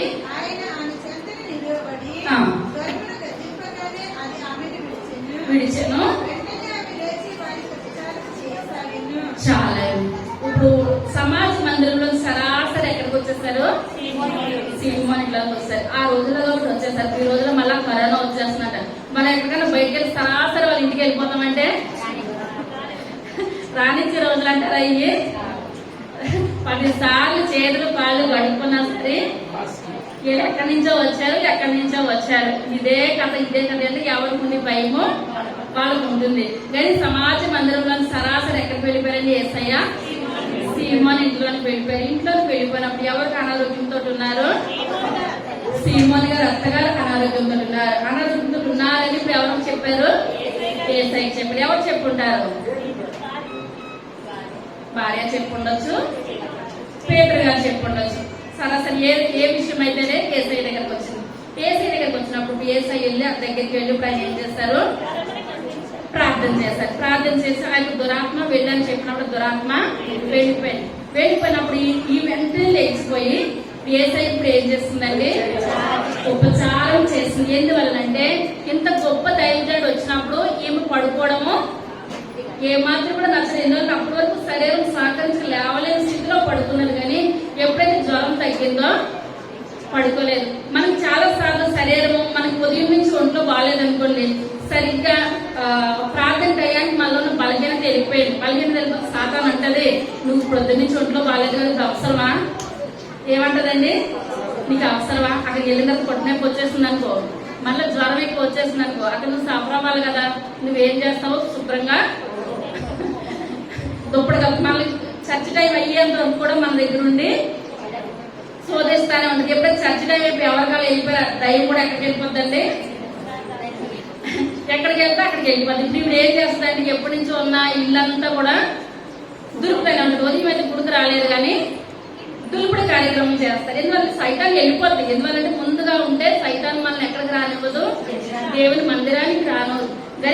యేసయ్య ప్రార్థన చేస్తే పేతురు అత్తగారికి స్వస్థత కలిగింది. స్వస్థత కలిగిందంటే అనుకోలేదు, నేను ఇంత గొప్ప దైవజన్, నేను ఏం చేయాలి? గొప్ప దేవునికి ఉపచారం చేయాలి, పరిచర్య చేయాలి.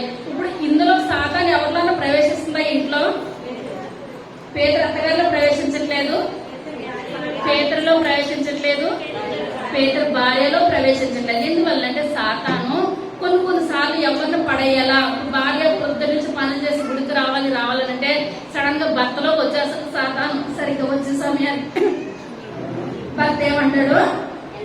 ఈ వారం మానేస్తే నష్టం వచ్చిందా? ఎందుకంటే సాతాను ఆయనలో ప్రవేశించేసింది కనుక ఇప్పుడు ప్రవేశించడానికి ఎక్కడా కూడా వీళ్ళకి అవకాశం లేదు కనుక దేవుని పరిచయంలోని దేవుని సేవలోని కుటుంబం ఏం చేస్తుంది? బహుగా వాడబడుతుంది.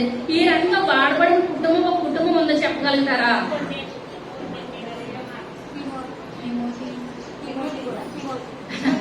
తిమోతి అన్నవాళ్ళు ఎవరు? ఎవరన్నా మీరు ఇంకా చేతులు పైకెత్తారు.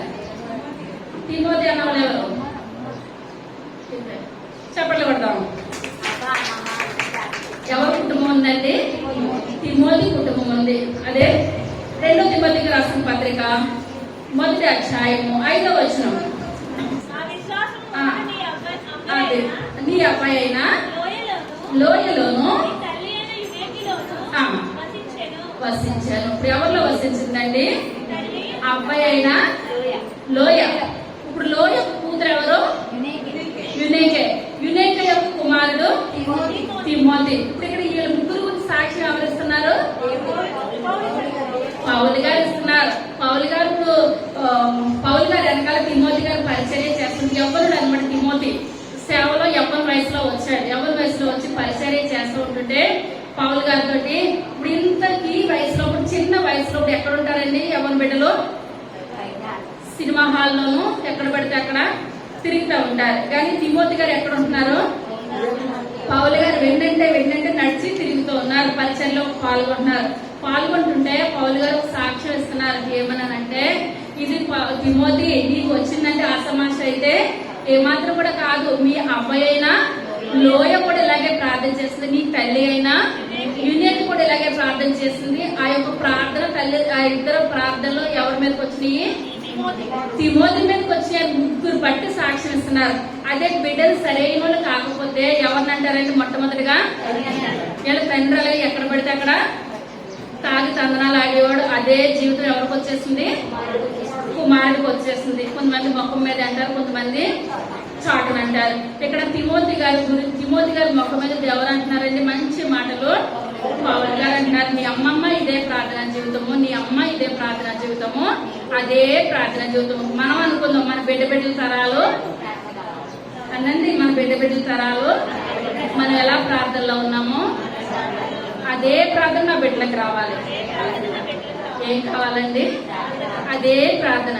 కానీ ఇప్పుడు అన్న వాళ్ళు ఎక్కువ సినిమాలు చూస్తున్నారు అనుకోండి, అదే జీవితం ఎవరికి వచ్చేస్తుంది? మనం అన్న మాట మనకి ప్రవర్తన బట్టి ఆశీర్వదిస్తుంది. మనం మంచిగా ఉన్నట్లయితే మన బిడ్డలు ప్రార్థనా జీవితం చేస్తారు. ఇప్పుడు ఈ మాట ఇప్పుడు ఎవరిని బట్టి వస్తుందండి?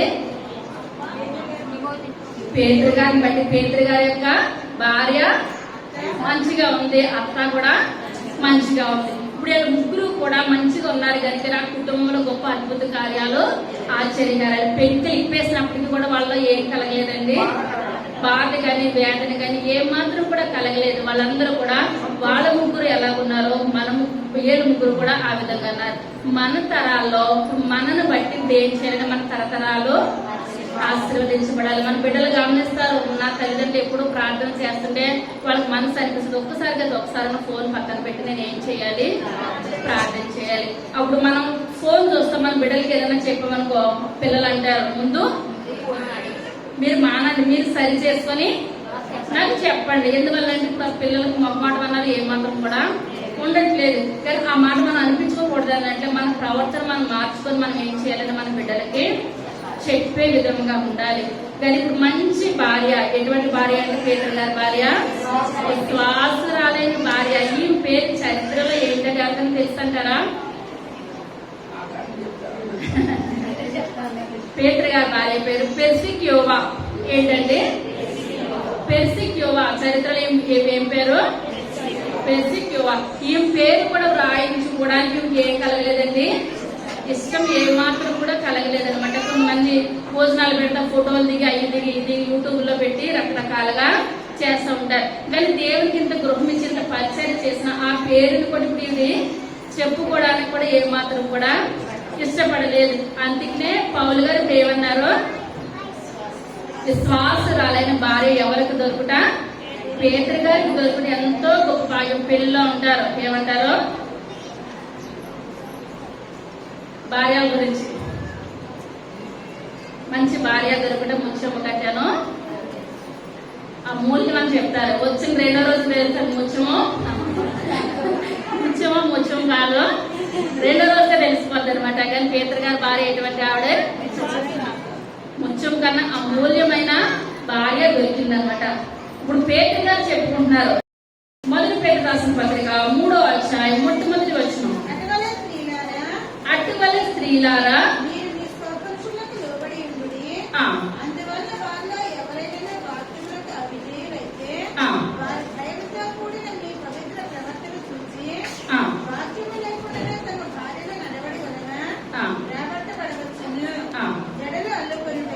జడలు అల్లుకు. మొట్టమొదటి మాట ఏంటండి?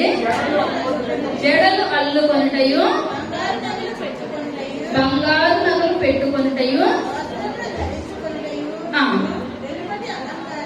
వెలుపటి అలంకారము సాధువైనట్టు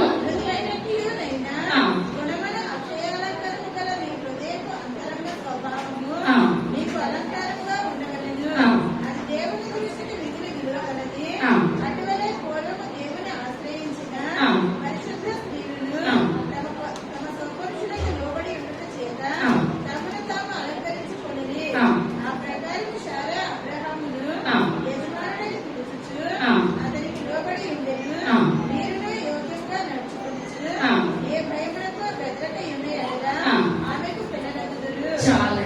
ఇప్పుడు పేతురు గారు తన భార్య గురించి ఇప్పుడు ఎలా ఉండాలంటే తన భార్య మాటల్లో చెప్పుకోలేకపోతున్నారు అనమాట. ఇప్పుడు వాళ్ళు ఎలా ఉండాలి? జడలు అల్లుకుంటాయి, బంగారు నగలు పెట్టుకుని వీటి వలన ప్రయోజనం ఏది కూడా కాదు. స్త్రీ ఎలా ఉండాలంటారండి? ఈయన సాధువైనట్టు మృదువైనట్టు. ఇప్పుడు ఎలాగో పేతురు గారు భార్య పేతురు గారు వెనకాల ఎలా ఉన్నది? సాధువుగాను మృదువుగాను మంచి నడవడితోటి పేతురు గారి భార్య మంచిగా ఉన్నది. మంచిగా ఉండి ఇప్పుడు ఎవరిని జ్ఞాపకం చేసుకుంటున్నారండి? చాలా జ్ఞాపకం చేసుకుంటున్నారు. ఇప్పుడు నా భార్య ఎలా ఉందో, కోపం ఉన్నా మృదువుగా ఉన్నా పేతురు గారి భార్య మృదువుగా ఉంది, సాధువుగా ఉంది. మంచి లక్షణాలు చెప్పుకోవడం, చెడు లక్షణాలు అంటూ ఒక్కటి కూడా లేవు. ఇటువంటి మంచి లక్షణాలు నా భార్యలో ఉన్నాయి కదా, కానీ నా పితరుడైన అబ్రహాం భార్య కూడా 3 మానికలు పిండి చేయమని చెప్పాను కదా, చేయనందా? ఇప్పుడు వచ్చిన ఆ యొక్క దైవజనంగా ఇట్లాంటి వయసులేదు అవసరమా అంటే ఎవరు సిగ్గిపోతుందండి? అబ్రహాం గారు పరువు పోతుంది, సిగ్గిపోతుంది అన్నదక్కరా? అనలేదు. 3 మానికలు పిండి కూడా రొట్టెలు చేసేసి ఆ యొక్క దైవ సేవకుల దగ్గరికి, దేవుని దగ్గరికి పట్టుకొని వచ్చేసింది. కానీ తను ఎప్పుడు మా వాక్యంలో చూసుకున్నట్లయితే ఇప్పుడు చాలా మంది భక్తుల్ని గౌరవిస్తారు, ఏమండి ఏమండి అని పిలుస్తా ఉంటారు.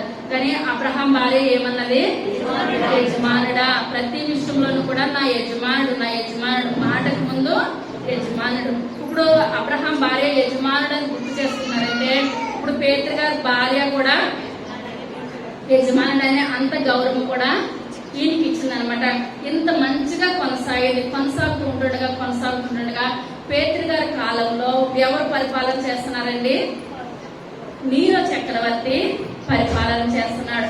పరిపాలన చేస్తుండగా దేవుడు నమ్ముకున్న బిడ్డలు యూదుల్ని ఒక్కొక్కరిని కూడా చంపేస్తుండగా అపొస్తలుల కార్యాలు 12వ అధ్యాయం మొట్టమొదటి వచనం. దాదాపు అదే కాలం ముందు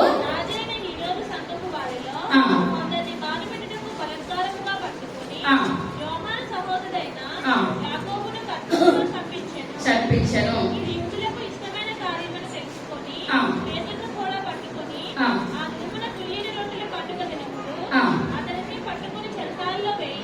వేయించి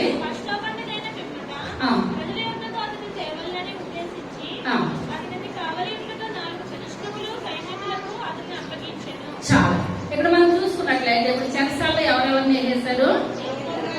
పేతురు గారిని, యాకోబు గారిని ఏం చేశారు? ముందు రోజు ఎవరిని వధించేశారండి? యాకోబుని చంపేసేశారు. యాకోబుని చంపిన తర్వాత ఇప్పుడు 2వ రోజు పేతురు గారిని చంపాలి. అటువంటి స్థితిలో కూడా పేతురు గారి భార్య అంట ప్రార్థన చేస్తుందంటే ఇప్పుడు ఎవరన్నా అయితే ఇంకా అయిపోయింది. ఇంకా ముందు రోజు యాకోబు అయిపోయాడు కదా, 2వ రోజు నా భర్త అయిపోతాడని అనుకుంటారు. కానీ మా ప్రార్థన ఏమాత్రం కూడా విడిచిపెట్టలేదు. ప్రార్థన ఫలితం. దేవుడు కూడా అక్కడ గొప్ప కార్యం చేశాడు. ఎన్ని కార్యాలు చేసిన శిష్యులందరూ కూడా చివరికి అసాక్షులు అయిపోయారు. ఇప్పుడు బైబిల్ గ్రంథంలో చనిపోయి బ్రతికిన వాళ్ళు ఉన్నారు చాలా మంది.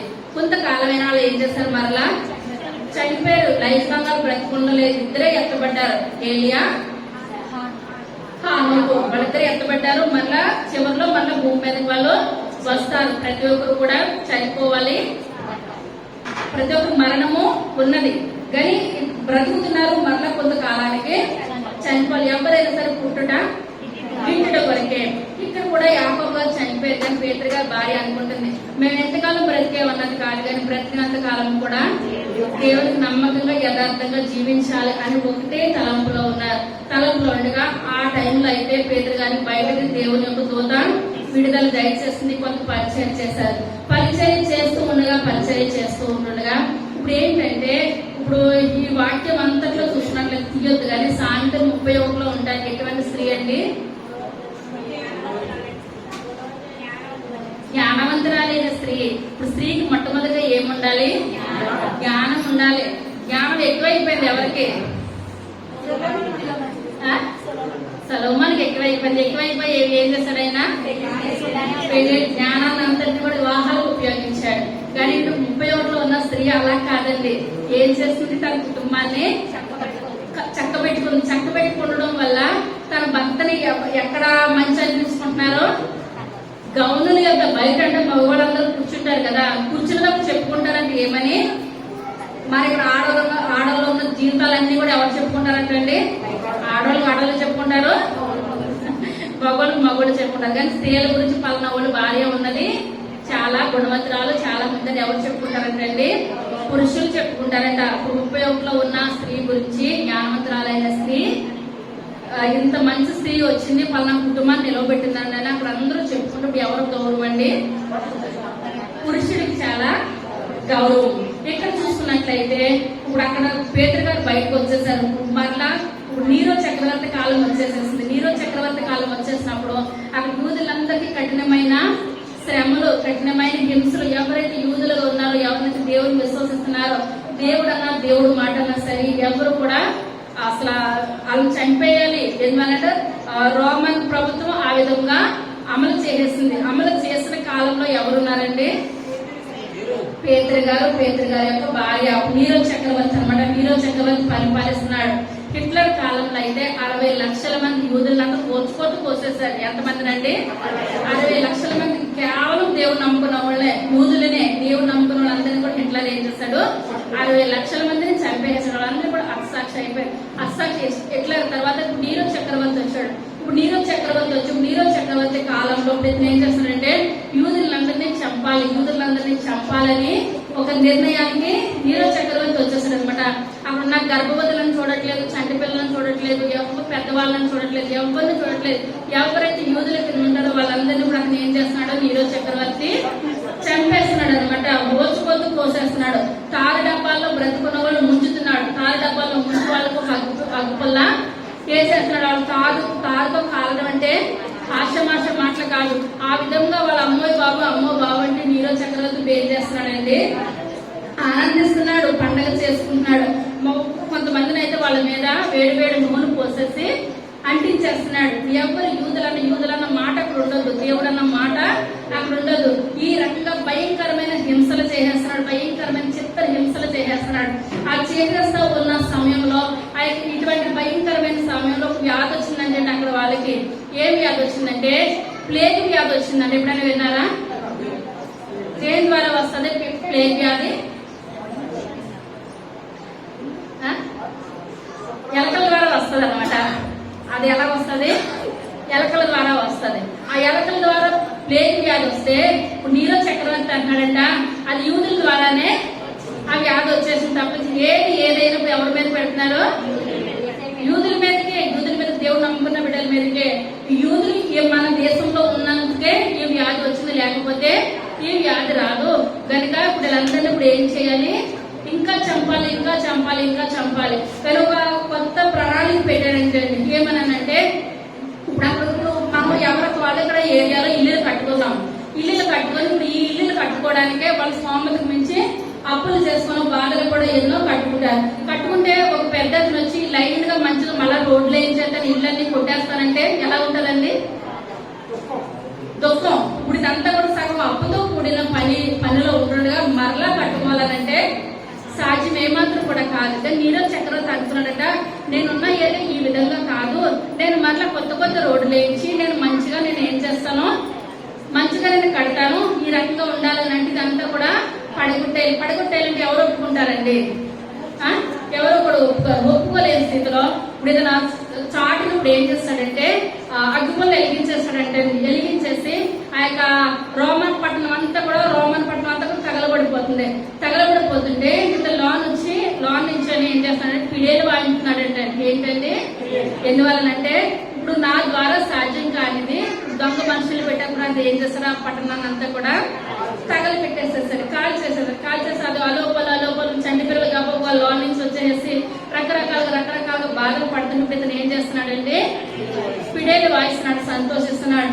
ఆ కాలంలో పేదరి గారికి బాధ అనిపించి ఏంటి ప్రభా ఈ మనుషులు తట్టుకునే శ్రమలు కాదు, అంత శ్రమలు కాదు, ఇంత భయంకరమైన శ్రమల ఇప్పుడు తాడబ్బల ముంచాలి అలోపల మరి ఏడుస్తూ ఉంటుంటే ఇతనికి ఎలా ఉంటుందండి? ఆనందంగా ఉంటుంది. ఇదంతా కూడా ఇప్పుడు ఎవరు చూడలేకపోతున్నారు? పేతురు గారు తన భార్య కూడా చూడలేకపోతుంటే ఒక్కొక్క దినాన్ని అనుకున్నారంటే పేతురు గారు ప్రభా నేను ఈ పట్టణంలో నేను ఉండలేను నాయన, మళ్ళా నేను ఎక్కడికైనా సరే వేరే దేశాన్ని నేను వెళ్ళిపోతున్నాయా అని రాత్రికాల సమయంలో పొద్దుపోతున్న సమయంలో పేతురు గారు అంటే నడుచుకుంటూ వెళ్ళిపోతున్నారంటే పేతురు గారికి ఏసైకి ఎన్ని సంవత్సరాల స్నేహం?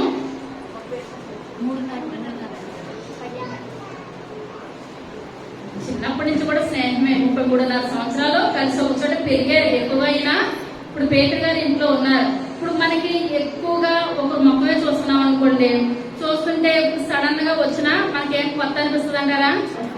ఎప్పుడు చూస్తున్న మొక్కమే కాబట్టి కొన్ని సంవత్సరాల తర్వాత మనకి ఎవరైనా కనిపించారనుకోండి ఏమంటారు?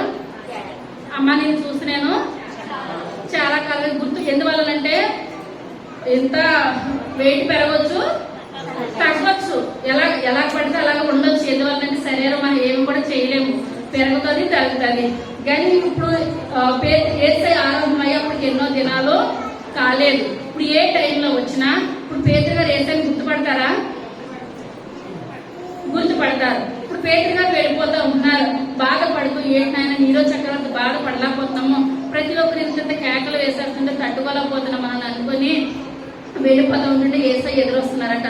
యేసయ్య ఎదురొస్తుంటే పేతురు గారు ఎలా చూసి వెంటనే అయ్యో యేసయ్య మీరు మళ్ళా వచ్చారా, ఎందుకు వచ్చారయ్యా అని పేతురు గారు కంగారు పడిపోతున్నారట. కంగారు పడిపోతుంటే యేసయ్య అంటున్నారట పేతురు గారితో, పేతురు నువ్వు వెళ్ళిపోతున్నావు కదా, ఈ యొక్క పట్టణాన్ని వదిలేసి రోమ పట్టణాన్ని వదిలేసి ఎందువల్లంటే ఇప్పుడు యూదులందరూ నాకు హింస చేస్తుంటే దేవుడు కూరుకుంటాడా? నాకు పట్టలేనట్టు ఉంటాడా? ఇప్పుడు ఎన్ని శ్రమలు పడినా పేతురు గారు నా వల్ల కాదని వెళ్ళిపోగలుగుతున్నారు, కానీ యేసయ్య మనల్ని ఇచ్చి వెళ్ళిపోతాడంటారా? ఎందువల్లనంటే ఎవరు చేపట్టుకున్నాడు? ఆయన ఒరే చేపట్టుకున్న దేవుడు మనల్ని కూడా పట్టుకోవడానికి ఆయన సిద్ధంగా ఉన్నాడు. మనం చెయ్యప్పుడు ఆయన విడవడు. ఆయన విడిచినట్లయితే మనం ఈ విధముగా ఉండే వాళ్ళదే కాదు, మనం ఎన్ని కష్టాలు పడినా నాకు కష్టాలు కలిగినాయి, ఒక పూట నాకు ఆహారం లేదు, వస్తున్నాను చేతులు పైకెత్తండి. ఎందువల్లంటే ఆకాశ పక్షులు కూడా ఆయన పస్తుంటే దేవుడు ఎంతమంది కూడా చీమలు కూడా ఏ దినాన్ని కూడా పస్తుండవు. మనకు కావాలని ఉపవాసం చేస్తాం, కానీ ఈ బియ్యం లేవు, నాకు ఎవరు పక్కింటి వాళ్ళు కూడా తవుడు బియ్యం ఇవ్వట్లేదు, నాకు తినడానికి ఏదైనా స్థితి దేవుడు ఎవరికి కూడా కలిగి చేయడం అనమాట. దానికి యేసయ్య అంటున్నారంట పేతురు గారితో ఒకటే మాట అంటున్నారు, పేతురు నువ్వు ఈ పట్టణాన్ని విడిచి వెళ్ళిపోతున్నావు కదా, అయితే నేను మరలా ఆ పట్టణంలోకి నేను ప్రవేశించి నేను మరలా నేను ఏం చేస్తాను, సిలువ వేయబడతాను. మళ్ళీ నా సిలువ మరణం ద్వారా అయినా సరే ఈ పట్టణానికి ఏం కలుగుతుంది?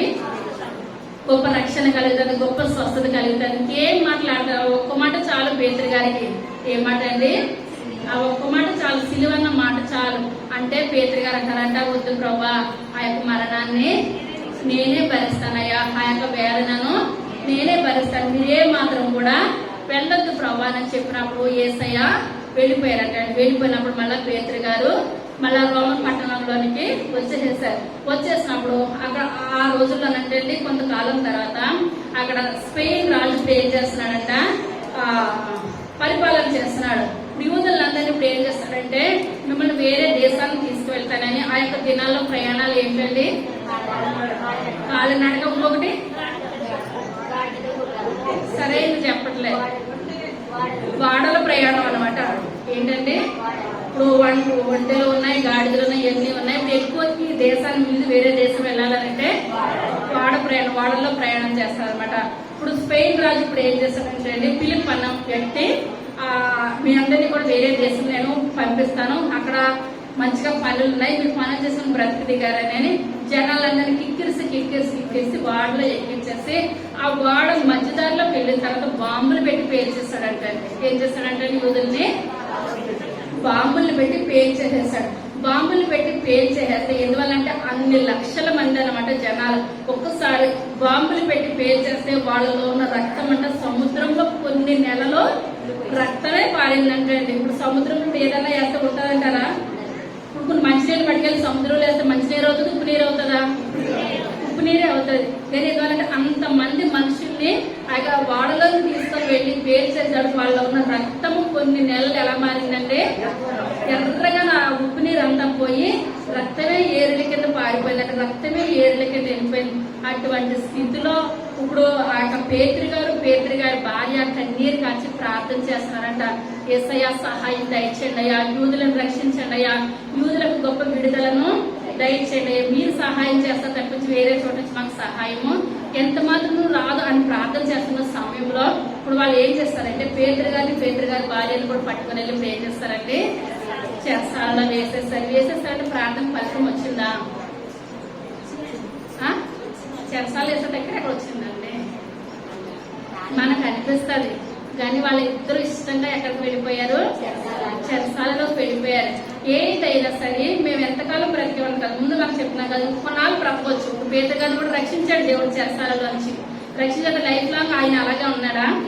అలా ఉండడానికి కాదు, యేసయ్య ఆరోహణమైంది. ఇప్పుడు మీరు నేను చేసిన కార్యాల కన్నా మీరు గొప్ప కార్యాలు చేయాలి, దేవుని కొరకు బహుగా వాడబడాలి. యేసయ్య ఉన్నంతసేపు కూడా వాళ్ళకి అర్థం కాలేదు.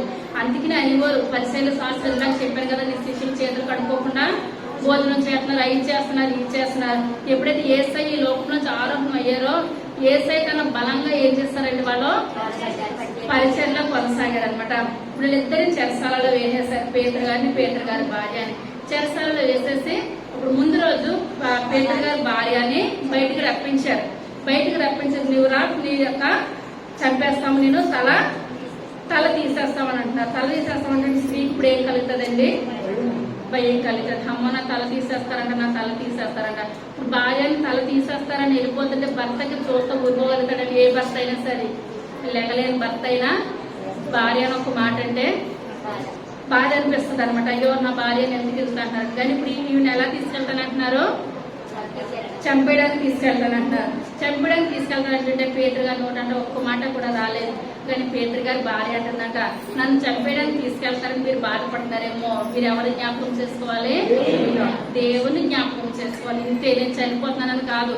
మనం ఈ లోకంలో కలిసి ఉండకపోతే పరలోకంలో కలిసి ఉంటాం. దేవుని కొరకు మనం బ్రతకాలి, దేవుని కొరకు వాడబడాలి. ఇంతవరకే మీరు ఒకటే మాట వాళ్ళు లాక్కొని బరబర లాక్కొని వెళ్ళిపోతాడు. ఇప్పుడు అంటుందంట, దేవుణ్ణి జ్ఞాపకం చేసుకో, నన్ను మర్చిపో, దేవుణ్ణి జ్ఞాపకం చేసుకో.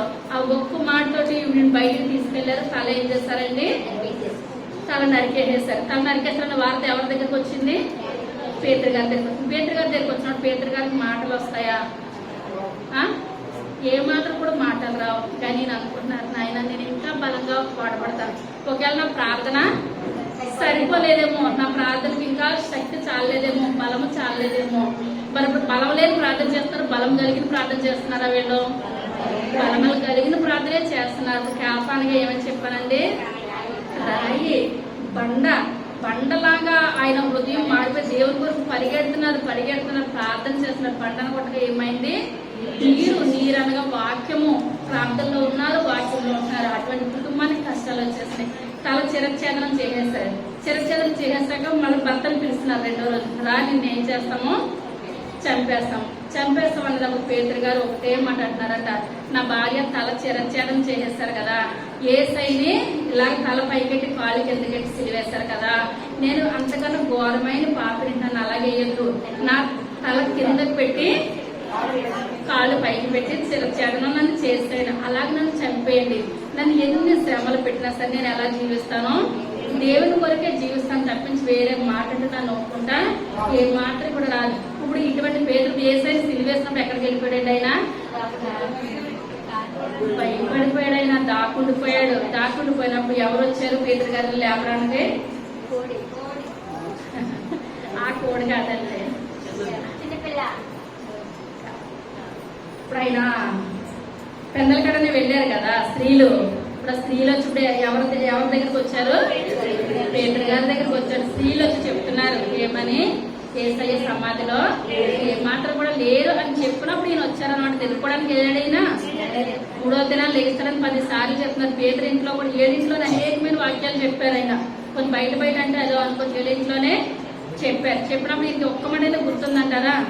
స్త్రీలు వచ్చి చెప్పినప్పుడు పరిగి పెట్టారు. యేసయ్య అంటున్నారు. మళ్ళీ ఆయన వృత్తిలో వెళ్ళిపోయాడు పేదరు గారు. యేసయ్య చనిపోవడంతో, సిలువేయబడంతో ఇప్పుడు మళ్ళా వాళ్ళ దగ్గరికి వెళ్ళి యేసయ్య మళ్ళా పిలుచుకున్నాడు. మళ్ళీ వచ్చిన తర్వాత వెనక తిరిగాడంటారా? ఇప్పుడు ఇవన్నీ జ్ఞాపకం చేసుకున్నాడు. నాయన అప్పుడు కోడి కూసేస్తుందయ్యా, అబద్ధం ఆడతామని చెప్పినప్పుడు నేను ఆడనని అన్నాను. 3 సార్లు అబద్ధం ఆడేశాను, 3 సార్లు బోకేశాను, కోడి కూసేస్తుందయ్యా. ఒక్కొక్కసారి మనలో పశ్చాత్తాపం కలగాలి. మన ప్రార్థనకు ఫలితం రావట్లేదు అని అంటే మనం ఏకాంతంగా కూర్చొని తలుపేసుకొని, ప్రభా నాలో ఉన్న తప్పుదాలు ఏంటయ్యా, నాలో ఉన్న దురాలోచనలు ఏంటయ్యా, నేను చిన్నప్పటి నుంచి నేను ఏ రకంగా పాపం చేశాను, అసలు నేను చేసినది ఏంటయ్యా, మీ విరుద్ధంగా నేను ఏది జీవించాను అని అంటే దేవుడు పరిశుద్ధాత్మ తండ్రి మనలో తెలవక చేసిన పాపాలన్నీ కూడా గుర్తు చేస్తాడు, జ్ఞాపకం చేస్తాడు. ఎందువల్ల మన తల్లికి గర్భంలోంచి రావడమే పాపంలోని లోకంలోనికి వస్తాం. మన పాపాలన్నీ కూడా అర్థంలో చూపించినట్టు ఆయన చూపించేస్తాడు. చూపించినప్పుడు మళ్ళీ ఏం కలగాలి? పశ్చాత్తాపం కలగాలి. తప్పని మాట కూడా పశ్చాత్తాపం కలిగితే తండ్రి అద్దకు వచ్చాడు, కలగకుండా ఎవరు కూడా రాలేదు. అప్పుడు ప్రార్థనలో మనం కన్నీరు కార్చాలి. యేసయ్యా నన్ను క్షమించండి అయ్యా, మీకు నాకున్న అడ్డుగోడలో తొలగించండి అయ్యా, తీసివేయండి. ఆయన ప్రార్థన చేస్తున్నాడు. ఆయన మన దగ్గరికి వచ్చి మనల్ని ఎత్తుకుంటాడు, మన ఆయన హత్తుకుంటాడు. కానీ ఇప్పుడు పేతురు గారు అంటున్నారు, అయ్యా నేను 3 సార్లు ఇవన్నీ ఆయన మనసులోకి రావచ్చు, అయ్యా నేను ఇంత పాపిని అయినా నా కొరకు మరలా ఈ లోకంలోకి వచ్చి మరలా నువ్వు రోమ్ పట్టణంలోకి వస్తానన్నావయ్యా, ఇంత గొప్ప దేవుడు నాయన, ఇంత గొప్ప దేవునికి అందరూ చనిపోయినట్టు నేను చనిపోయినట్లయితే అందరి కాళ్ళకి నాకు ఏమాత్రం కూడా వ్యత్యాసం లేదు ప్రభా. 3వ రోజు లేస్తాను సమాధి దగ్గర కూడా నేను రాలేను పాపనయ్యా, ఇవన్నీ పాపాన్ని నాకు ప్రాయచిత్తం కలగలని ఎలా గెయ్యాలి? తల క్రిందలుగా సిలివేసారు అన్నదప్పుడు అక్కడ వాళ్ళందరూ పేదరు గారిని ఏం చేస్తారండి? తల క్రిందలుగా సిలివేసారు. పరిచర్య ఆగిందంటారా? ఏ మాత్రం కూడా పరిచర్య ఒకళ్ళు కాకపోతే ఒకళ్ళు కాకపోతే ఒకరు దేవుడిని దేవుడు ఎవరో ఒకరి ద్వారా పరిచర్యను చేసుకుంటారు. ఆ రోజున పరిచర్య ఆగిందంటే ఇప్పుడు మన దగ్గర పరిచర్య వచ్చేది ఏమాత్రం కూడా కాదు. దేవుడు ఒకరి తర్వాత ఒకరి తర్వాత ఒకరు దేవుడు అలా నిలబెట్టినాడు. మనం కూడా ఏ విధంగా ఉండాలండి?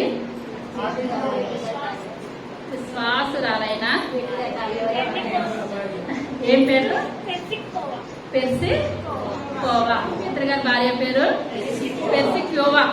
ఏం పేరండి? పెర్సిక్యోవా. అటువంటి మంచి లక్షణాలు పేదరు గారి భార్యలో ఉన్న లక్షణాలు మనలో కూడా ఉండాలంటే మనం ఏం చేయాలి?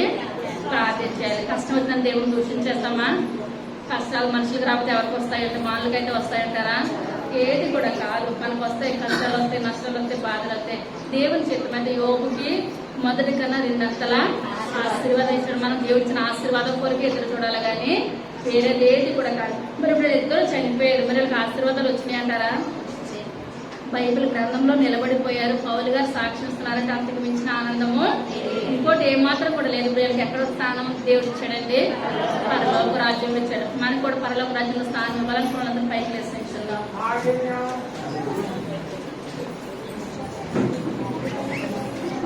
సర్వశక్తి కలిగిందండి, కృప కలిగిందండి, దయగలిగింది ఆయన. మీ యొక్క దయగలిగిన శ్రేష్టమైన నామాన్ని బట్టి ప్రభా లెక్కలేని వందనాలు స్తోత్రాలు స్తుతులు చెల్లించుకుంటున్నాను. అయ్యా పేదరు గారి వారి ఎంతో విశ్వాసురాలు ప్రభా. అయ్యా నాయన పౌలు గారు సాక్ష్యం అవ్వడండి యోగ్యురాలైన భార్య పేదరు గారికి దొరికిందని పౌలు గారు సాక్ష్యం ఇస్తున్నారు నాయన. అయ్యా వాళ్ళ ఇంటికి అంతమంది వచ్చినప్పటికీ నాయన పరిచర్య నాయన పేదరు గారి భార్య చేసిందయ్యా, పేదరు గారి యొక్క అత్త చేసిందయ్యా, పేదరు గారి పరిచర్య చేశారు నాయన. ఇంటి పైకప్పు విప్పినప్పటికీ నాయన వాళ్ళ బాధను కానీ వేదన కానీ ఏమాత్రం కలగలేదు ప్రభా. అయ్యా మీ కొరకు జీవించారు నాయన, మీ కొరకు వాడబడ్డారు తండ్రి. అయ్యా పేదరు అయితే ముందు నాయన తుడుకు పేదరు అయితే రాయబడి ఉన్నది తండ్రి. అయ్యా మంచి భార్య ప్రభా నాయన ఆమెకి ఇచ్చారు నాయన, పేదరు గారికి ఇచ్చారు నాయన. వాళ్ళిద్దరూ చేసిన పరిచర్యను బట్టి మీకు వందనాలు చెల్లించుకుంటున్నాను తండ్రి. అయ్యా మేము వెనక చూసే వారికి మేము ముందొద్దు ప్రభా. ఎన్ని కష్టాలు వచ్చిన వేదనలు వచ్చిన నాయన అయ్యా పేదరు గారి కుటుంబం వల్లే ముందుకు వెళ్ళే గొప్ప భాగ్యాన్ని దాయించండి. అయ్యా విన్న వాక్యాన్ని మా హృదయాలు నాటింపు చేయమని అడుగుతున్నాను తండ్రి. అయ్యా వాక్యం వ్యర్థంగా పోవద్దు ప్రభా. అయ్యా మీరున్నారు నాయన, మీరు గొప్ప దేవుడు ప్రభా. అయ్యా బిడ్డలు తరతరాలు నాయన మీరు దీవిస్తారు నాయన, ఆశీర్వదిస్తారు నాయన. అయ్యా మీరున్నారు, మీరు మాట్లాడుతున్నారు నాయన. మేమందరం నాయన విశ్వాసం కలిగి ప్రభా జీవించే గొప్ప భాగ్యాన్ని దాయించండి నాయన. మేము ఎంతకాలం బ్రతికేమన్నది కాదు కానీ ప్రభా.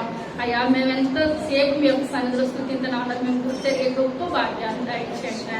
అయ్యా మీ యొక్క సన్నిధిలో మీ యొక్క కృపలో నేను మేము గొప్పగా వాడబడగలిగిన గొప్ప భాగ్యాన్ని దాయించండి. మీ చిత్తమైతే మీ యొక్క రాకడాల్సినైతే మరొక నాయన సంతోషకరమైన సమయం మేము కలుసుకునే గొప్ప కృపను ధన్యతను దయచేయమని సరిగా రాబోచిన యేసయ్య నామమున వేడుకొంచున్నాము తండ్రి.